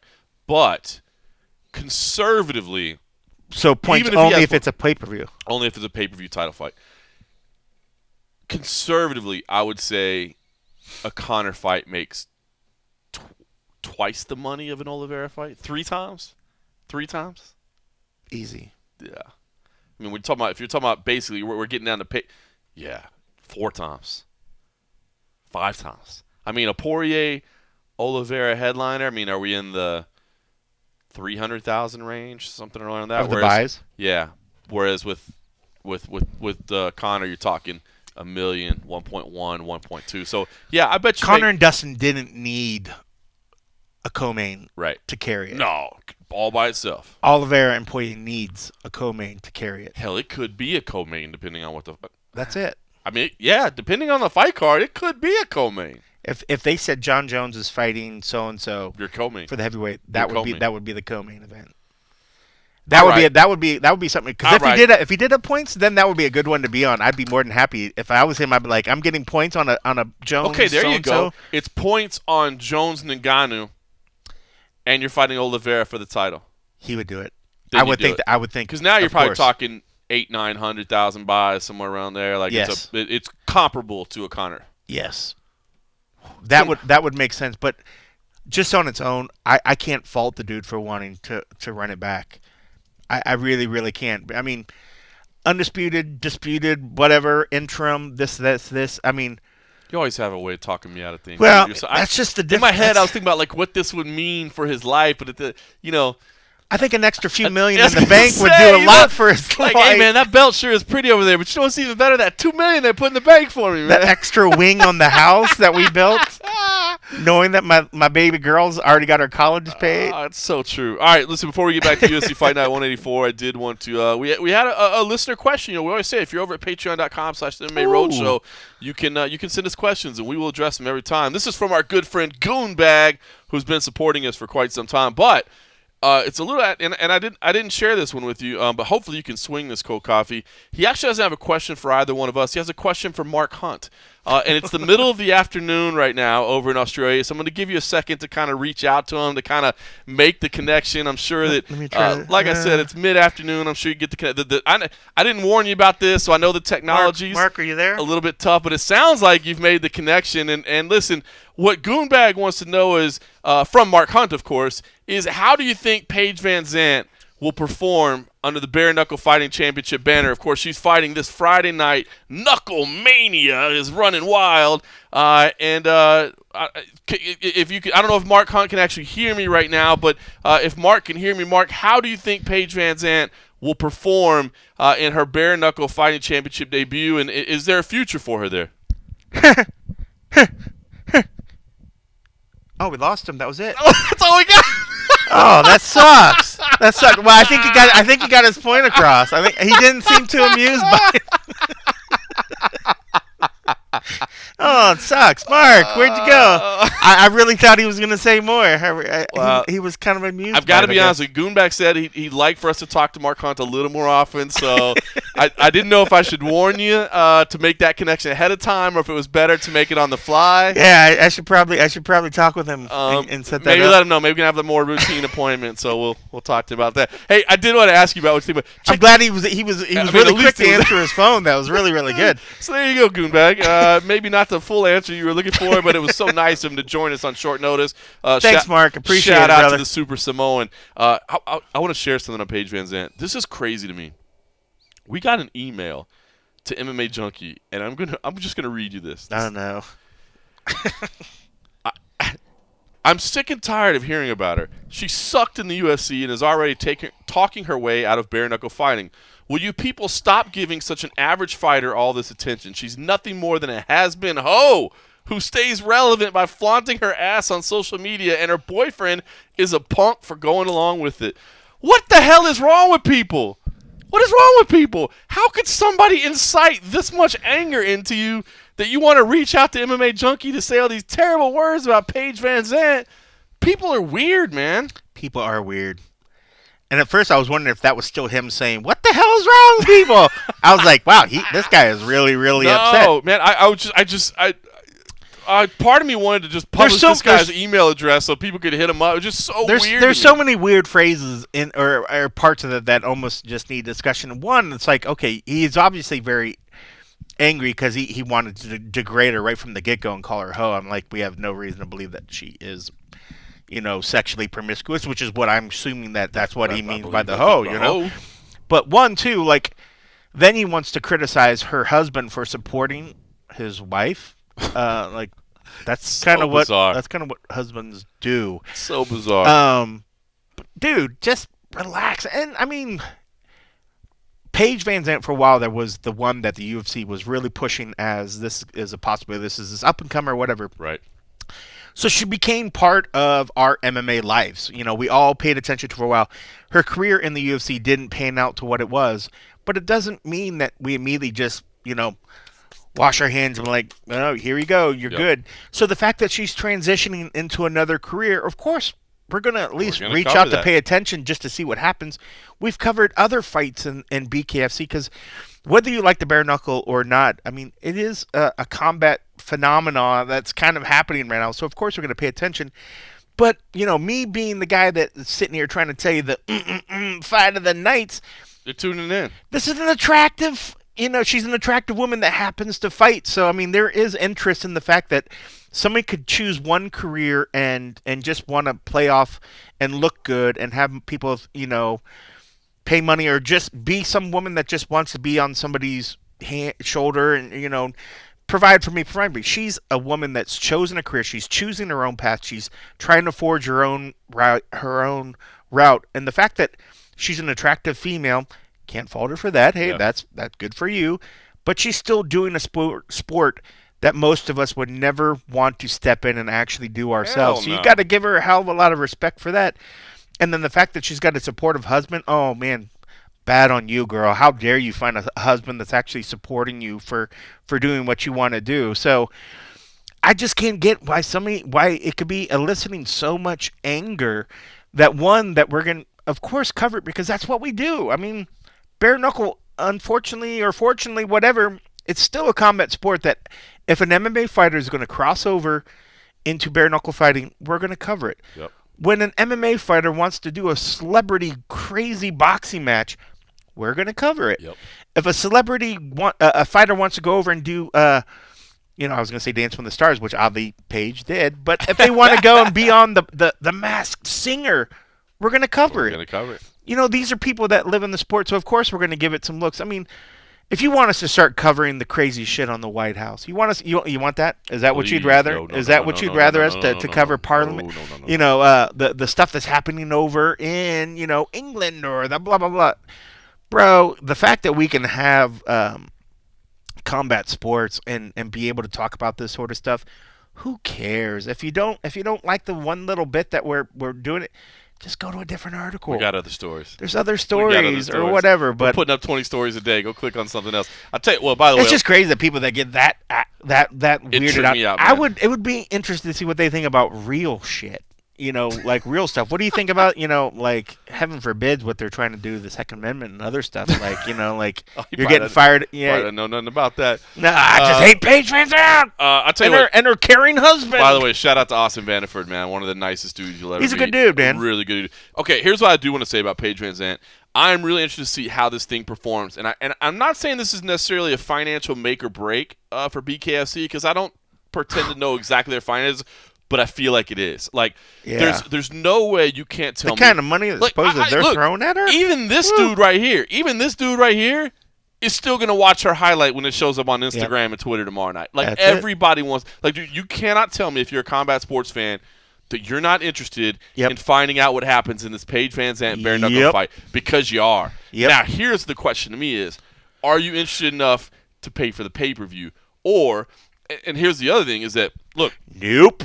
That's it. Well, that's what I mean, and I'm not trying to disrespect. I'm not trying to disrespect. I'm interested in the whole fight of it, but I'm just like, I'm not gonna shell the money. That's what I'm wondering about, man. Especially right now during these times and all that. I think everybody cares. And look, in bare knuckle, you know, you got Dana White talking about, you know, come on Pirates, bring it on, because we're coming after you. No disrespect to BKFC, but they don't have the resources that the UFC has to crack down on anti-piracy. I guarantee you the clip of her fight, win or lose, is going to be everywhere on social media within seconds. And I guarantee you it's going to do insane views because everybody cares about what the result is. I just don't know if they're going to pay for it. And as you said, you know, Paige and her management, you know, they've said, like, dude, this is a legit, you know, like $1 million type contract. Now, I don't know if it's $1 million fight, but $1 million contract. I can only imagine because what'd she say? Did she say 5 times more that's what or she something? She said I think she said 10 times. Maybe 10 times. 10 times the 40 and 40. So I mean, if now does that mean that she's making 400 because it's 10 times the guaranteed money? Does it mean 10 times the 40 and 40? Did she mean it literally or did she mean it figuratively? It was like, I'm making like 10 times that, where really it's 3 times, but it just feels and like even that then because it's a lot. maybe not that I don't think they've ever done sort of a win-loss structure over there. I think they're just kind it's of just a flat one. Rate. So, I could see where if there was sort of like, well, if you win, we're going to get this. But I think they just sort of do a flat rate. But when you put it like that, I didn't really think about that. I could see where it could be still 400, which seems reasonable, which is still a heavy lift on them because that still takes quite a few pay-per-views just on her half of it. Dude, she's done her job. Yeah. She's generated the interest. You know what I mean? Like, trust me, there are more people talking about this bare-knuckle event than probably, basically like the first one, everybody was like, what the hell? Yeah. But they've done a lot of events since then that people have just been like, and the crossover, obviously when you had Lobov and Malignaggi in there, like, people talked about that one because, and that's what they had to. So this is kind of that vein where it's like, oh my God, everybody's talking about it, but how many buys are they going to do? That's what interests me. At least with Lobov Malignaggi, I think more people were interested in buying that because they wanted to. Yeah. They wanted to, you know what I mean? Because that was a huge crossover. That was a big crossover. That's a legit boxer, former champ, right? Yep. And then fighting an MMA guy. I'm not sure what her competitor's history is. Right. I can be honest, I know nothing about her competitor at this point. I don't know if she's just an amateur boxer, if she's an amateur MMA fighter. I have no idea about the factor. I know that when I watched the clip of their little face-off today, it was so funny. Just sort of like, it just felt very WWE-ish, almost like it was a little bit of a setup between the two, but maybe it was real heat. Maybe, I don't know. You don't walk up into the goods, and then expect to not get a punch in the throat or whatever. Clearly, we've learned that from lingerie fighting championships. Yes, we've seen that. You don't touch the goods. Don't touch the goods. That's where Mama makes her money. But it did feel a little. It felt a little WWE up there, didn't it? It felt a little WWE, and if that's the route that they're trying to go, I'm not gonna fault them. But again, it's already getting mad views, and it's gonna continue to get mad views. I just don't know if it's gonna translate into those pay-per-view buys. Yeah, it's tough asking people to. We already see it even in the UFC ones. It's not like everybody buys every pay-per-view, and it sucks because they even raised it another $5, $4 or $5.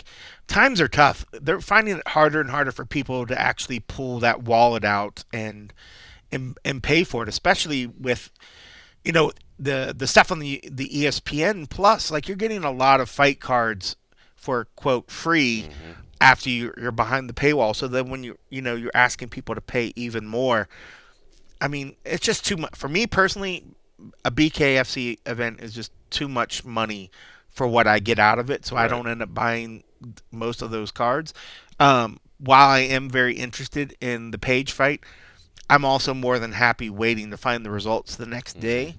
But if somebody puts the clip online, of course I'm going to click it. Yeah. And I think every person in there that's out there that is a Absolutely combat sports lover is going to look for that clip and going to be searching the web for it. But unfortunately, that doesn't translate well into pay-per-view buys, and that it just makes you worry about the overall business model of how they stay functional and how they keep running. Something has to happen to where they almost need to have a partnership with somebody to keep money coming, because the way that they seem to be doing these events and the amount of pay that they're doing, it doesn't seem sustainable by any means. I don't understand it, I get it, man. Like, dude, if it was on like Fight Pass or something like that, where they're getting guaranteed money. Come on, man. That's it. I think it'd be solid, but I just don't know how many people are gonna want to buy it. By the way, if you're looking for other reasons to buy it, Chris Lieben is on there. If you're an MMA fan, Chris Lieben's on there. Johnny Bedford's on there as well. So there is some MMA crossover. They're pulling out every stop. Like, those are the ones that they put on when they hope that the card can get some sort of traction. It's $40. It's $40. They need to drop $20 at least. I know. That. I think maybe. Even if it was like $29.95, you have a better chance of somebody buying it. I think $39.99 might have been a little too high on the price. That's too high.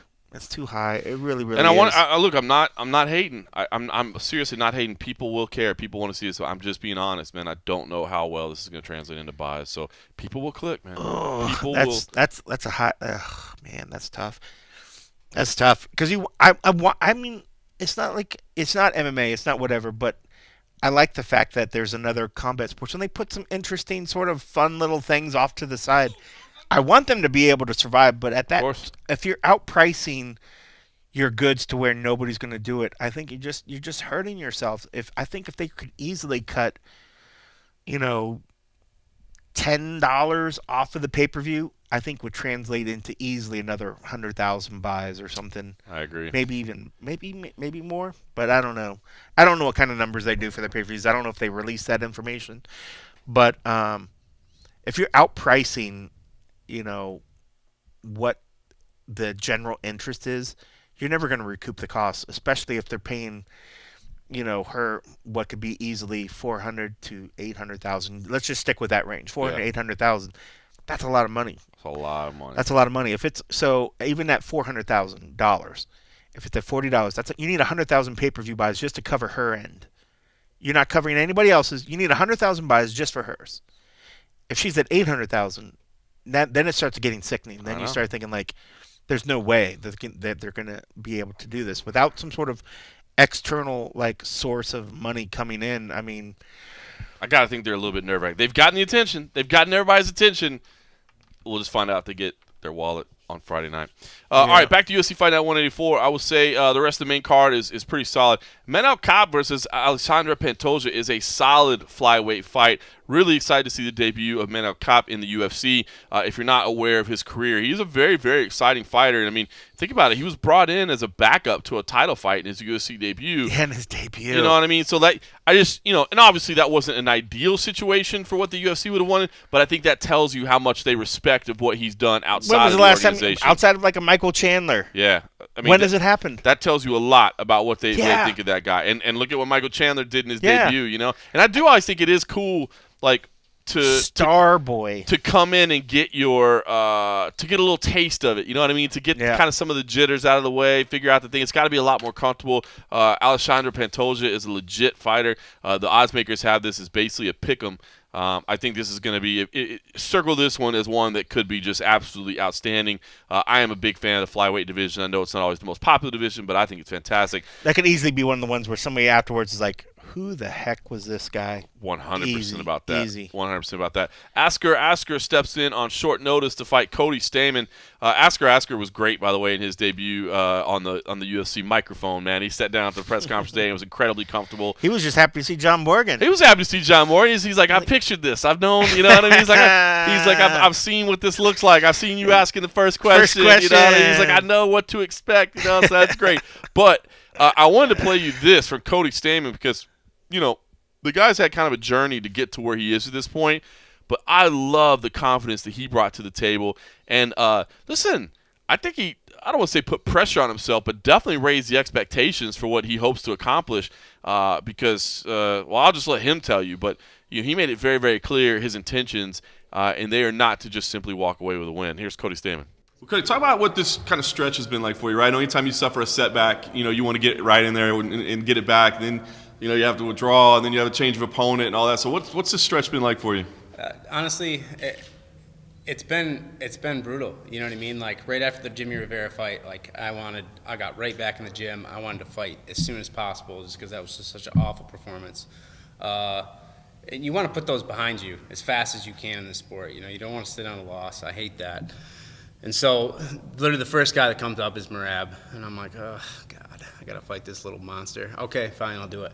And, I tear my back up. I asked for it to get pushed back a couple weeks. They can't make it happen. And then, lo and behold, he doesn't even end up fighting. We get rescheduled. 2 opponent changes. Now we're here.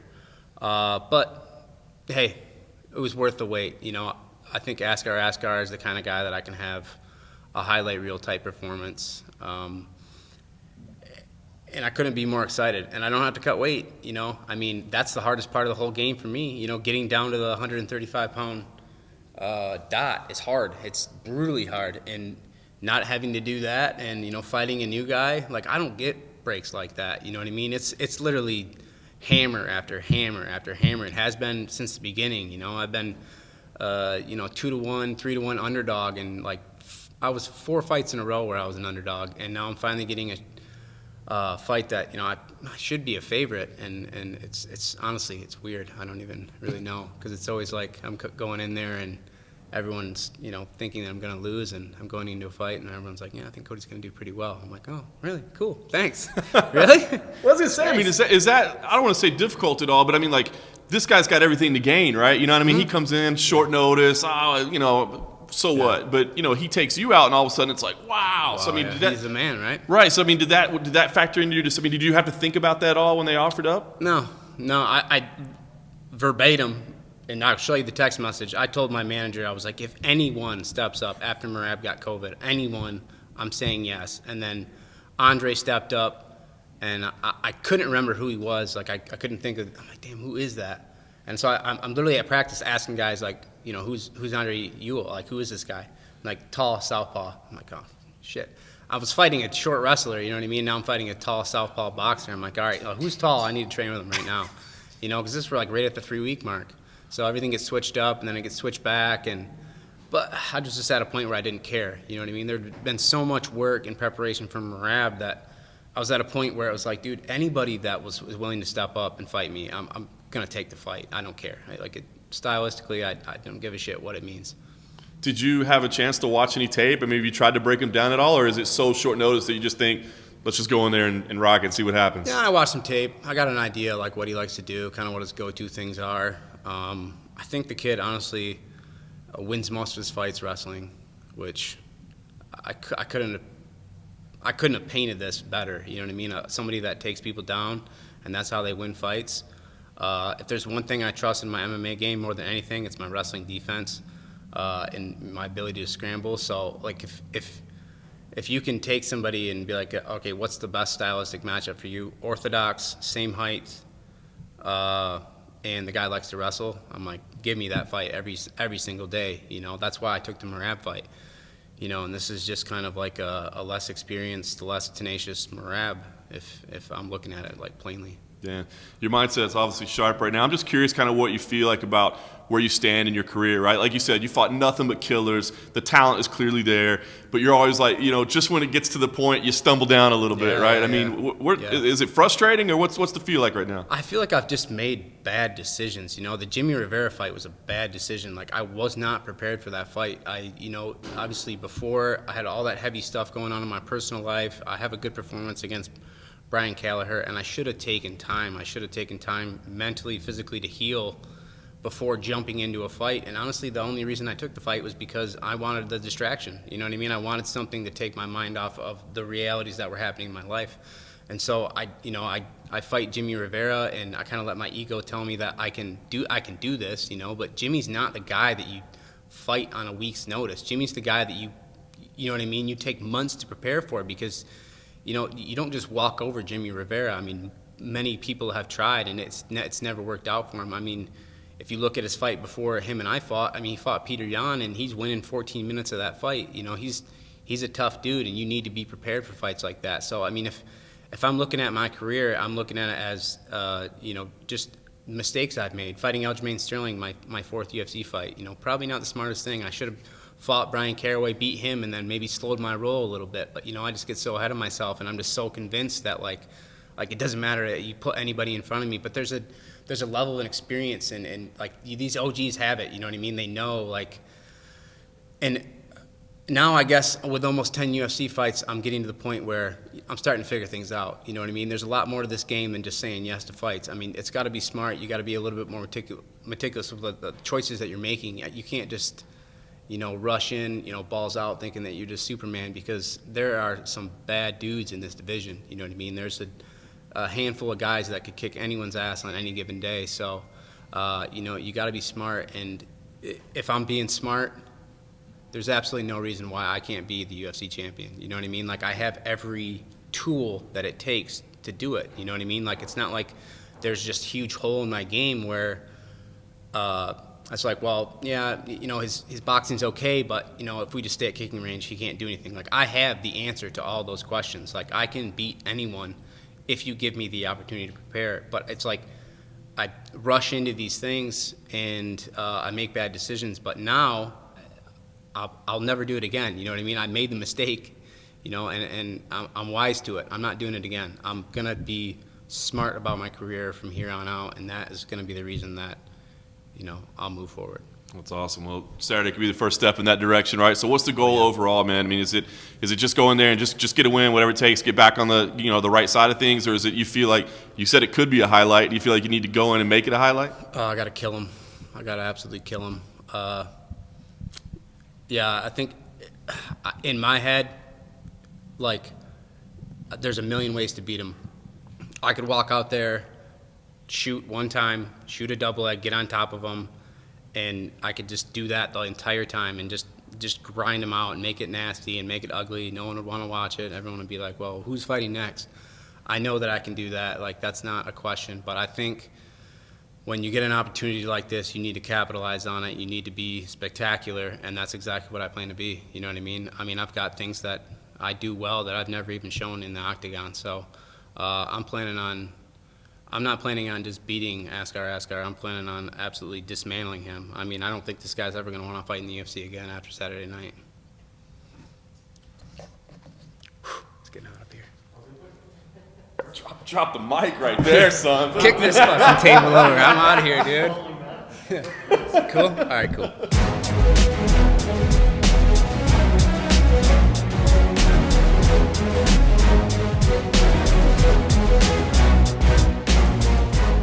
What's funny about that, John, and I cut it out of the interview, but when he first came in, and when Cody first came into the room, so he sits down, he has his coffee cup, and this didn't make it. If you guys were watching the stream, you would have caught it. But I cut it out of the audio and the clip that we put onto our YouTube, which you can catch all these Fight Night 184 videos on our YouTube. So he sits down, and I'm pushing in to get the focus and then frame my shot. I notice in big old letters on his coffee cup, it says whole. So I immediately assume, like, wow, he's having whole milk, which is very high in, like, fat content. Right. For somebody that's, like, trying to cut weight, I don't know. Maybe this is, like, something I don't know when you're maybe cutting calories in area and if you want to have a way to feel full, but in a liquid form, maybe. I have never heard that, but I haven't there either. could be But something to I was it. trying to I've never justify heard it. it, I though. was like, I've never seen a fighter with whole milk in his coffee Right. on fight week before. I was like, so I was like, whoa, you know, like you're feeling pretty good right now. You know, you got the whole milk, and he just kind of chuckled a little bit and had that little, like, sort of smirk, and I just thought it was so funny that, you know, here we are having, like, these, like, sort of innuendo, like, haha, wink, wink, nudge, nudge about whole milk and coffee before the interview all happened or whatever. That was good. That was funny. But yeah, he was in great spirits, man. Great spirits, that and made fight it clear, should man. be a lot of fun. It should be That great. Should be a lot of fun. And he's got the expectations. Cody Stamann's a guy that definitely has the talent, man, but he's always been a little bit short. Yeah. All right, and then let's talk about the main his height? Wow. Did you just make a short, Joe? Coming up a little you bit just make a short in the biggest opportunities. All right, and the main card kicks off with Beneil Dariush versus Diego Ferreira, which, by the way, holy cow, this could be a fantastic fight as well, man. This is potential fight of the night title. So two of the most underappreciated, underrespected guys in the division, two guys on fantastic win streaks that have put together incredible results. I'm telling you right now, I believe this main card is going to be absolute fire. And I just always love hearing from Beneil Dariush, man. He's one, like, don't get me wrong. You should go check out what Diego Ferreira had to say too. He's a super nice guy. Oh, he's so good. But these are two of the nicest dudes on the planet, man. But I feel like I'm always obligated to share what Beneil has to say, because every time he talks, like, I walk away just feeling like inspired and like my heart's all warmed and everything. And he definitely gives off that vibe. So here's Beneil Dariush. Beneil, I know you're literally like the nicest human being on the face of the planet, but I got to ask you, what are your feelings towards Charles Oliveira right now? I don't know. I don't really, I'm never gonna hate a fighter for wanting more for himself and trying to get more for himself. So it is what it is, you know. I'm over it. I'm just now looking to. I'm just looking forward to Saturday. Charles has been in with the company for so long. It's not like he doesn't deserve it. my frustrations was more over the fact that I jumped in short notice, didn't take a break, stayed in camp just in case he wanted to go back in and things like that. But I got better. I got better in the training. The most important thing as far as my career goes is improving. The day I stop improving, I stop fighting, So I'm over it. I'm God bless him. Hopefully best for him. I hear possible title shot, something like that. Good for him.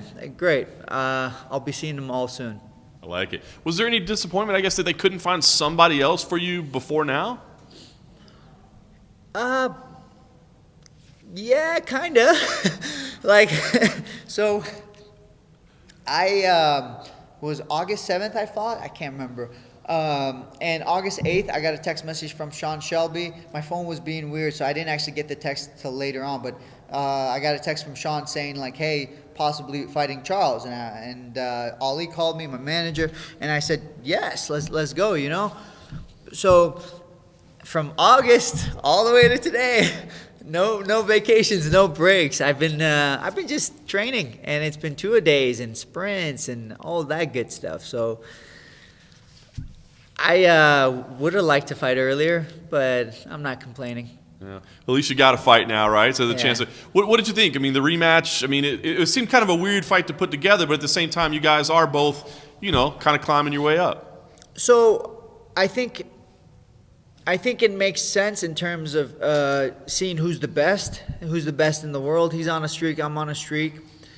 I just thought it would make more sense a little bit further down the line. For example, there's guys who are like 1-1 in the top 5 or top 7, or 0-1 or 0-2, whatever. So why not let us have a turn with those guys, for both Diego and myself? We fight one of those guys. Rankings change or don't change, and then we fight each other, so maybe closer to the title. That made more sense to me. But again, one of the best guys in the world, I'm not looking past him. Right now, my whole career is about Carlos Diego. Yeah. Does it feel like you guys are in similar positions? I mean, because I think you two guys are probably two of the most underappreciated guys in the division, for what you've been able to establish in your career and maybe not getting the respect that you deserve. For sure. I'm going to speak on just Carlos. Think about it. He fought Rustam. Everybody's like, Rustam's the guy. Then he went and fought Merbek. They're like, no, Merbek's the guy. This is the guy, who's going to stop these guys, And then he beat them both, and he did it dominantly. It wasn't like, maybe the Merbek fight was a little bit closer, but he dominated those fights. He had a great fight, and then they put Pettis in front of him, and he just walked through Pettis. He really did. I don't even know if Pettis landed more than a couple of shots. Pettis had maybe 30 seconds of that fight. So, he's got to be feeling it. I know I'm feeling it, but being underappreciated by everybody is fine with me. I've kind of lived that way, and I'm a devout Christian. The idea is you fight for the audience of one. I have God-given talent, so I want to take that talent, multiply it, and give it back. That's how it should be as a Christian athlete. So that's where I'm at.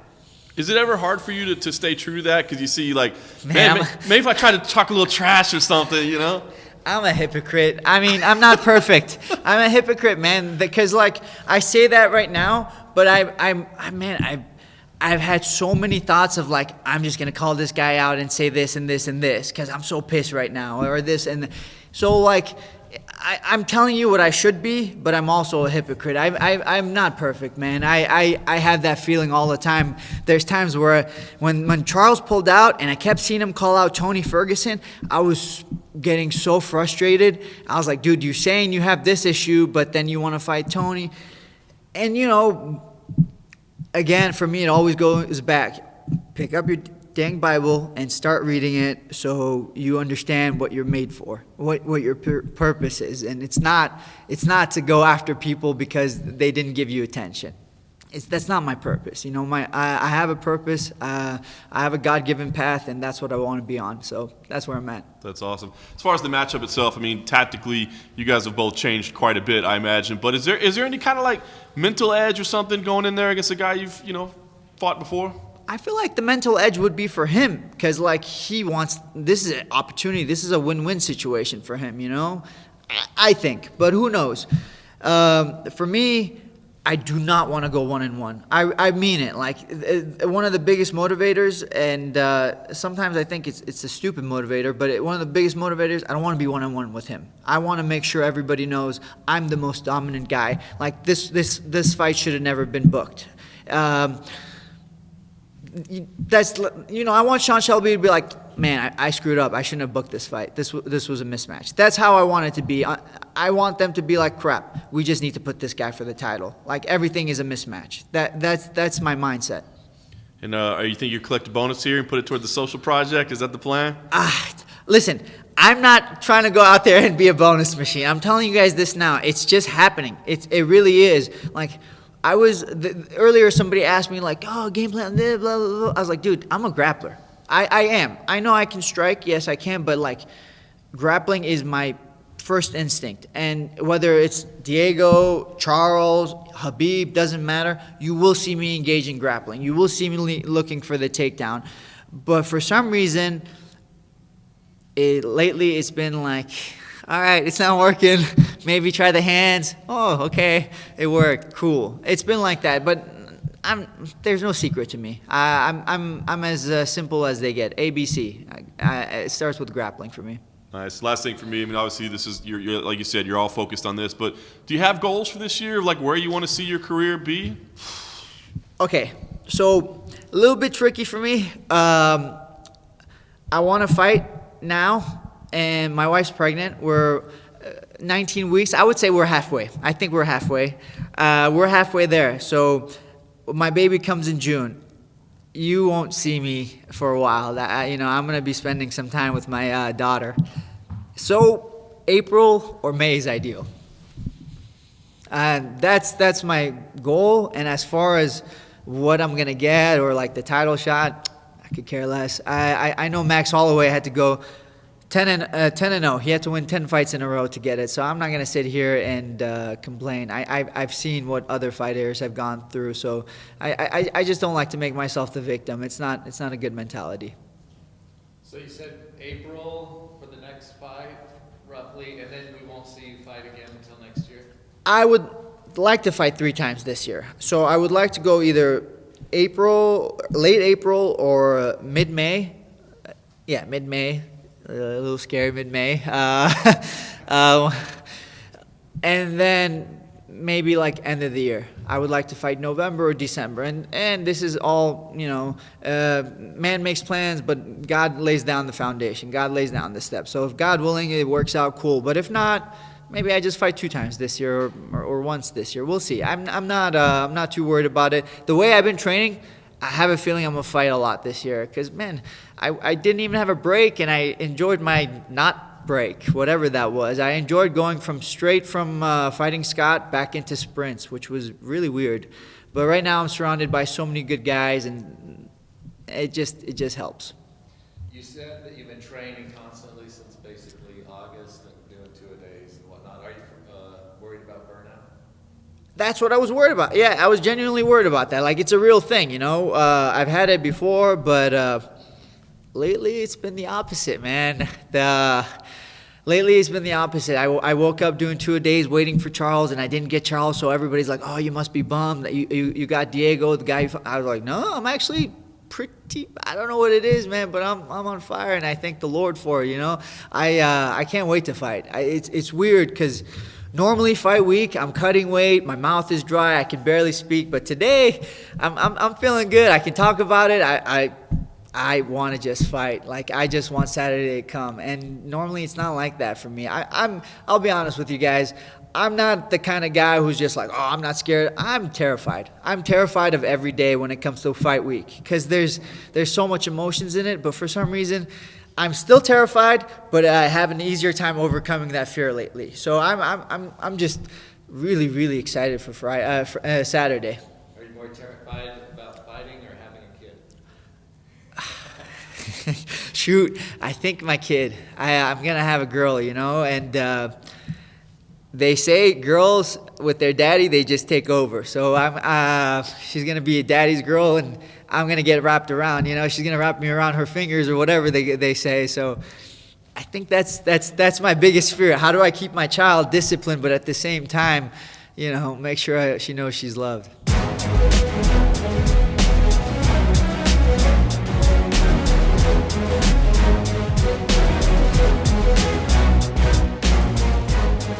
All right, so there you go, Beneil Dariush. By the way, if you aren't sure exactly what I was getting at with the Charles Oliveira situation, so Beneil Dariush was supposed to fight Charles Oliveira. Oliveira had to withdraw from the fight. That was back in, I believe, October was when that was scheduled. And from my understanding of talking to them behind the scenes, basically they were told that Charles was having some personal issues that he needed to deal with, and that he just wasn't in the right mind frame to fight. So maybe they could delay the fight or what have you. And then about a week later, Charles Oliveira starts calling out Tony Ferguson, and of course, ends up getting that fight and is now in title talk. And I think Beneil and his team were just like, "Yo, bro, what happened? I thought you needed to get out of this for some personal reasons, and now you're, which, hey, man." 100,000 personal reasons. Put on your hustle, man. Put on your hustle. Do what you got to do. But I think, and not that I was trying to, bait Beneil Dariush into talking trash, because he never will. But I did wonder if, as great of a guy as he is, if that's the one person that he's just like, yeah, you know what? I don't like that guy very much, But and he did say that a little bit, but he, he basically just was classy Beneil Dariush, as you would expect. I'm telling you, this main card is going to be fire. Cold Coffee, I want to ask you one more thing outside of UFC Fight Night 184. Stephen A. Smith's comments about not wanting to watch women fight. I want to know what you thought about him, and I'm sure by now most people have read the comments, that they're out there. But he said that he doesn't like seeing women involved in pugilistic sports at all. He said he wouldn't prohibit it, but he doesn't like to watch it. And that first of all, he also said that he never wants to see a woman fighting a man, which I just thought was dumb. I've literally never. I mean, it has happened a couple times over the years, but I've never heard people calling for what we really need to do is get this intergender division. Henry Cejudo's got to come out and defend his title, baby. We got to get the intergender champ going. Don't get Mike Perry started. Don't get Mike Perry started on it. But I want to say, to me, I thought the comments were dumb. But the thing I wanted to point out about this was two things. Is that I think that line of thought is a lot more prevalent than you might want to think. I've always said, I know that we're all hardcore MMA fans, but don't forget, MMA is still kind of a niche sport, and it's definitely gaining a lot more foothold than it's ever had. I mean, it continues to grow, but don't forget, there's always going to be people who just don't like watching two people punch each other in the face, and don't forget that even on top of that, there's people that just don't want to see women punching each other in the face. And I don't agree with that sentiment at all. Yeah. But I do think it's a more common belief than you might want to think. I think that Stephen A. Smith's opinion is probably shared by more than you want to know. Yeah. But the other thing is this, and here's the hard part.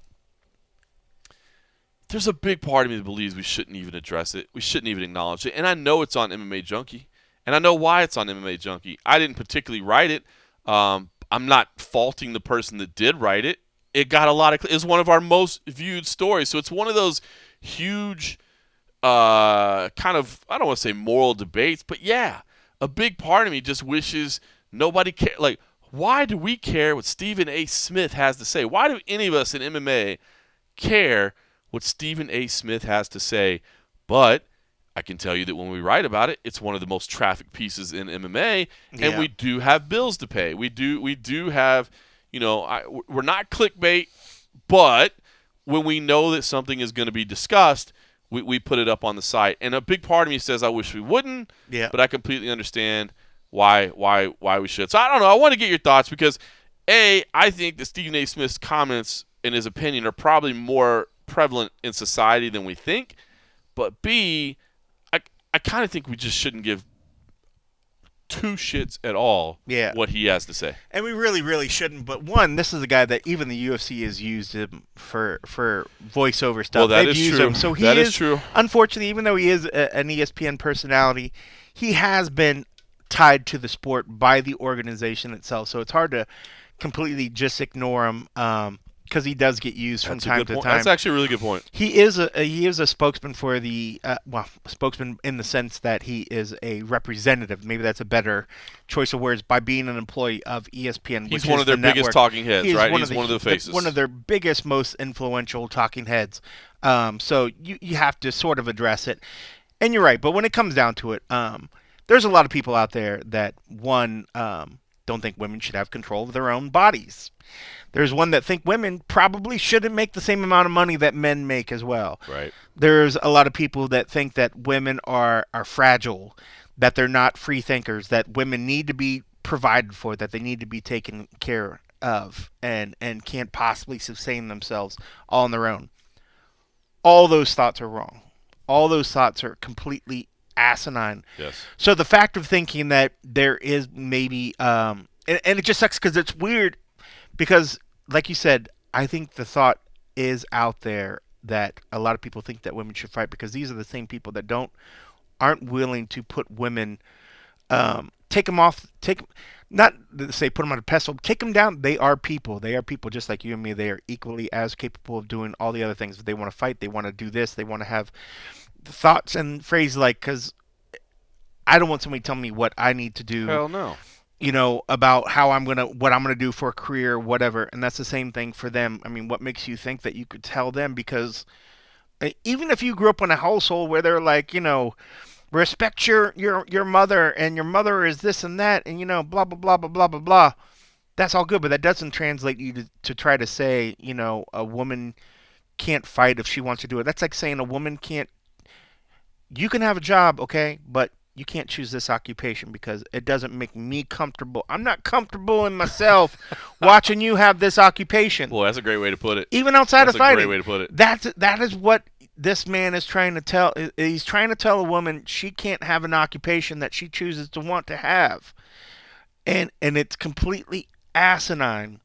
If a woman wants to be a fighter, go be a fighter. If a woman wants to be a firefighter, go be a fucking firefighter. If a woman wants to be a soldier, she wants to be a pilot, she wants to be a doctor, she wants to be a librarian, she wants to be a teacher, go do all those things. Mm-hmm. Don't let some silly ass talking head who has his own subconscious issues with something change that just because he's not comfortable with it. Stephen A. Smith fires me up. I am on a roll in 2021, man. You're just inspiring me. I am a fat, overweight dude that has no cardio, but I swear to God, set that fucking fight up. I would fight Stephen A. Smith, and I would probably have a heart attack before. Wouldn't that happen? But God damn it, watching his striking, I can strike better than that. I'd pay $40 to watch it on BKFC. $40 would be it. All right, Stephen A. Stephen A., you have a 99% chance that I'll have a heart attack before the end of the first round. But damn it, fuck it. Let's fight for women's rights to do it. But whatever, it's just silly. But when you think of it in the sense of, here's a man that's not comfortable with a woman going out and choosing her own occupation. You're fucking stupid. I agree. Back off. Dude, I loved Ioane and Jacek's response. I thought it was fantastic. And it's true. Look, Zhang Weili versus Ioane and Jacek was our fight of the year at MMA Junkies. That fight was so good. So amazing. So, I mean, you think about the timing of him to say that. I mean, that was one of the greatest fights we've ever seen, and yeah. There was oh God, I don't know. There's so many ways you could. There was a point in time when people would say, I'm not comfortable with a person like Stephen A. Smith getting on TV, taking a microphone. How dare you try to tell another person that they can't follow their dreams? Back the fuck off. Well, it's sad, dude. It's so ridiculous. I mean, I get it. If you're not comfortable, that's fine. But realize that you are in a position where, unfortunately, like the last big orange guy that just got voted out, people will follow your fucking madness. Don't spread madness. Think this is more about you and your own self being uncomfortable with something. Address that, but don't bring people down the fucking rabbit hole with you. It's Cold unreal. coffee, man. Unreal. I'm just standing and applauding right here, man. Just bringing the power, dude. I love it. I it's funny because like yesterday was like we said, that National Women's Sport, and I want to address that. In Twitter, a lot of people were hating on the 4 pictures that we and I'm gonna bring y'all behind the curtain. What happened? So there were 4 pictures that we that Simon put out, or I think it was Simon that put out the tweet, or what about we put out the National Women in Sports. Right. There were 4 pictures. We put Nunes, Zhang Weili, Rose Namajunas, and it wasn't Zingano, was it? No, it was I can't remember who the 4th one was. Yeah. But a lot of people are like, "Oh, you didn't put Valentina? You didn't put this?" Valentina was one of the ones, but the whole thing of why he chose the pictures was that it was National Women in Sports Day, right, not international. So he started wondering, well, if all these women, these champs that put in, have at least one. He wanted to make sure he had Americans up there. Right. So he swapped out, I think, Valentina and somebody with Namajunas. With Namajunas and God, I'd have to pull up the picture to remember who it was. And then people were just hating on it. It's like, guys, the sentiment, I get it, what you're trying to say. It wasn't about like, hey, champions. Women in we're sports not picking or the 4 greatest women weren't picking right now. The 4 greatest or whatever, but that's interesting. I did see that discussion. So if anybody saw that tweet, and we're like, man, why didn't they do this? That's what it was. It's the fact that it wasn't like it was international. So we wanted to make sure that he put Americans. That's probably the same guy that sent the email about Paige Van Zandt. Probably the same person that was really, really upset about Paige. Oh, man. All right, listen, I'll run through the prelims real quick. Danilo Marcus versus Mike Rodriguez. Former Eli Morgan wrestling coach Justin James stepped in on short notice to take on Devontae Smith. That could be a banger. Jocelyn Edwards looks to follow up her impressive UFC debut against Carol Hossa. Molly McMahon, the meatball, is back in action against Laura Procopio. Sunwon Choi versus Yusuf Zalal. Circle that one on the prelims, man. I think that's going to be an absolute banger.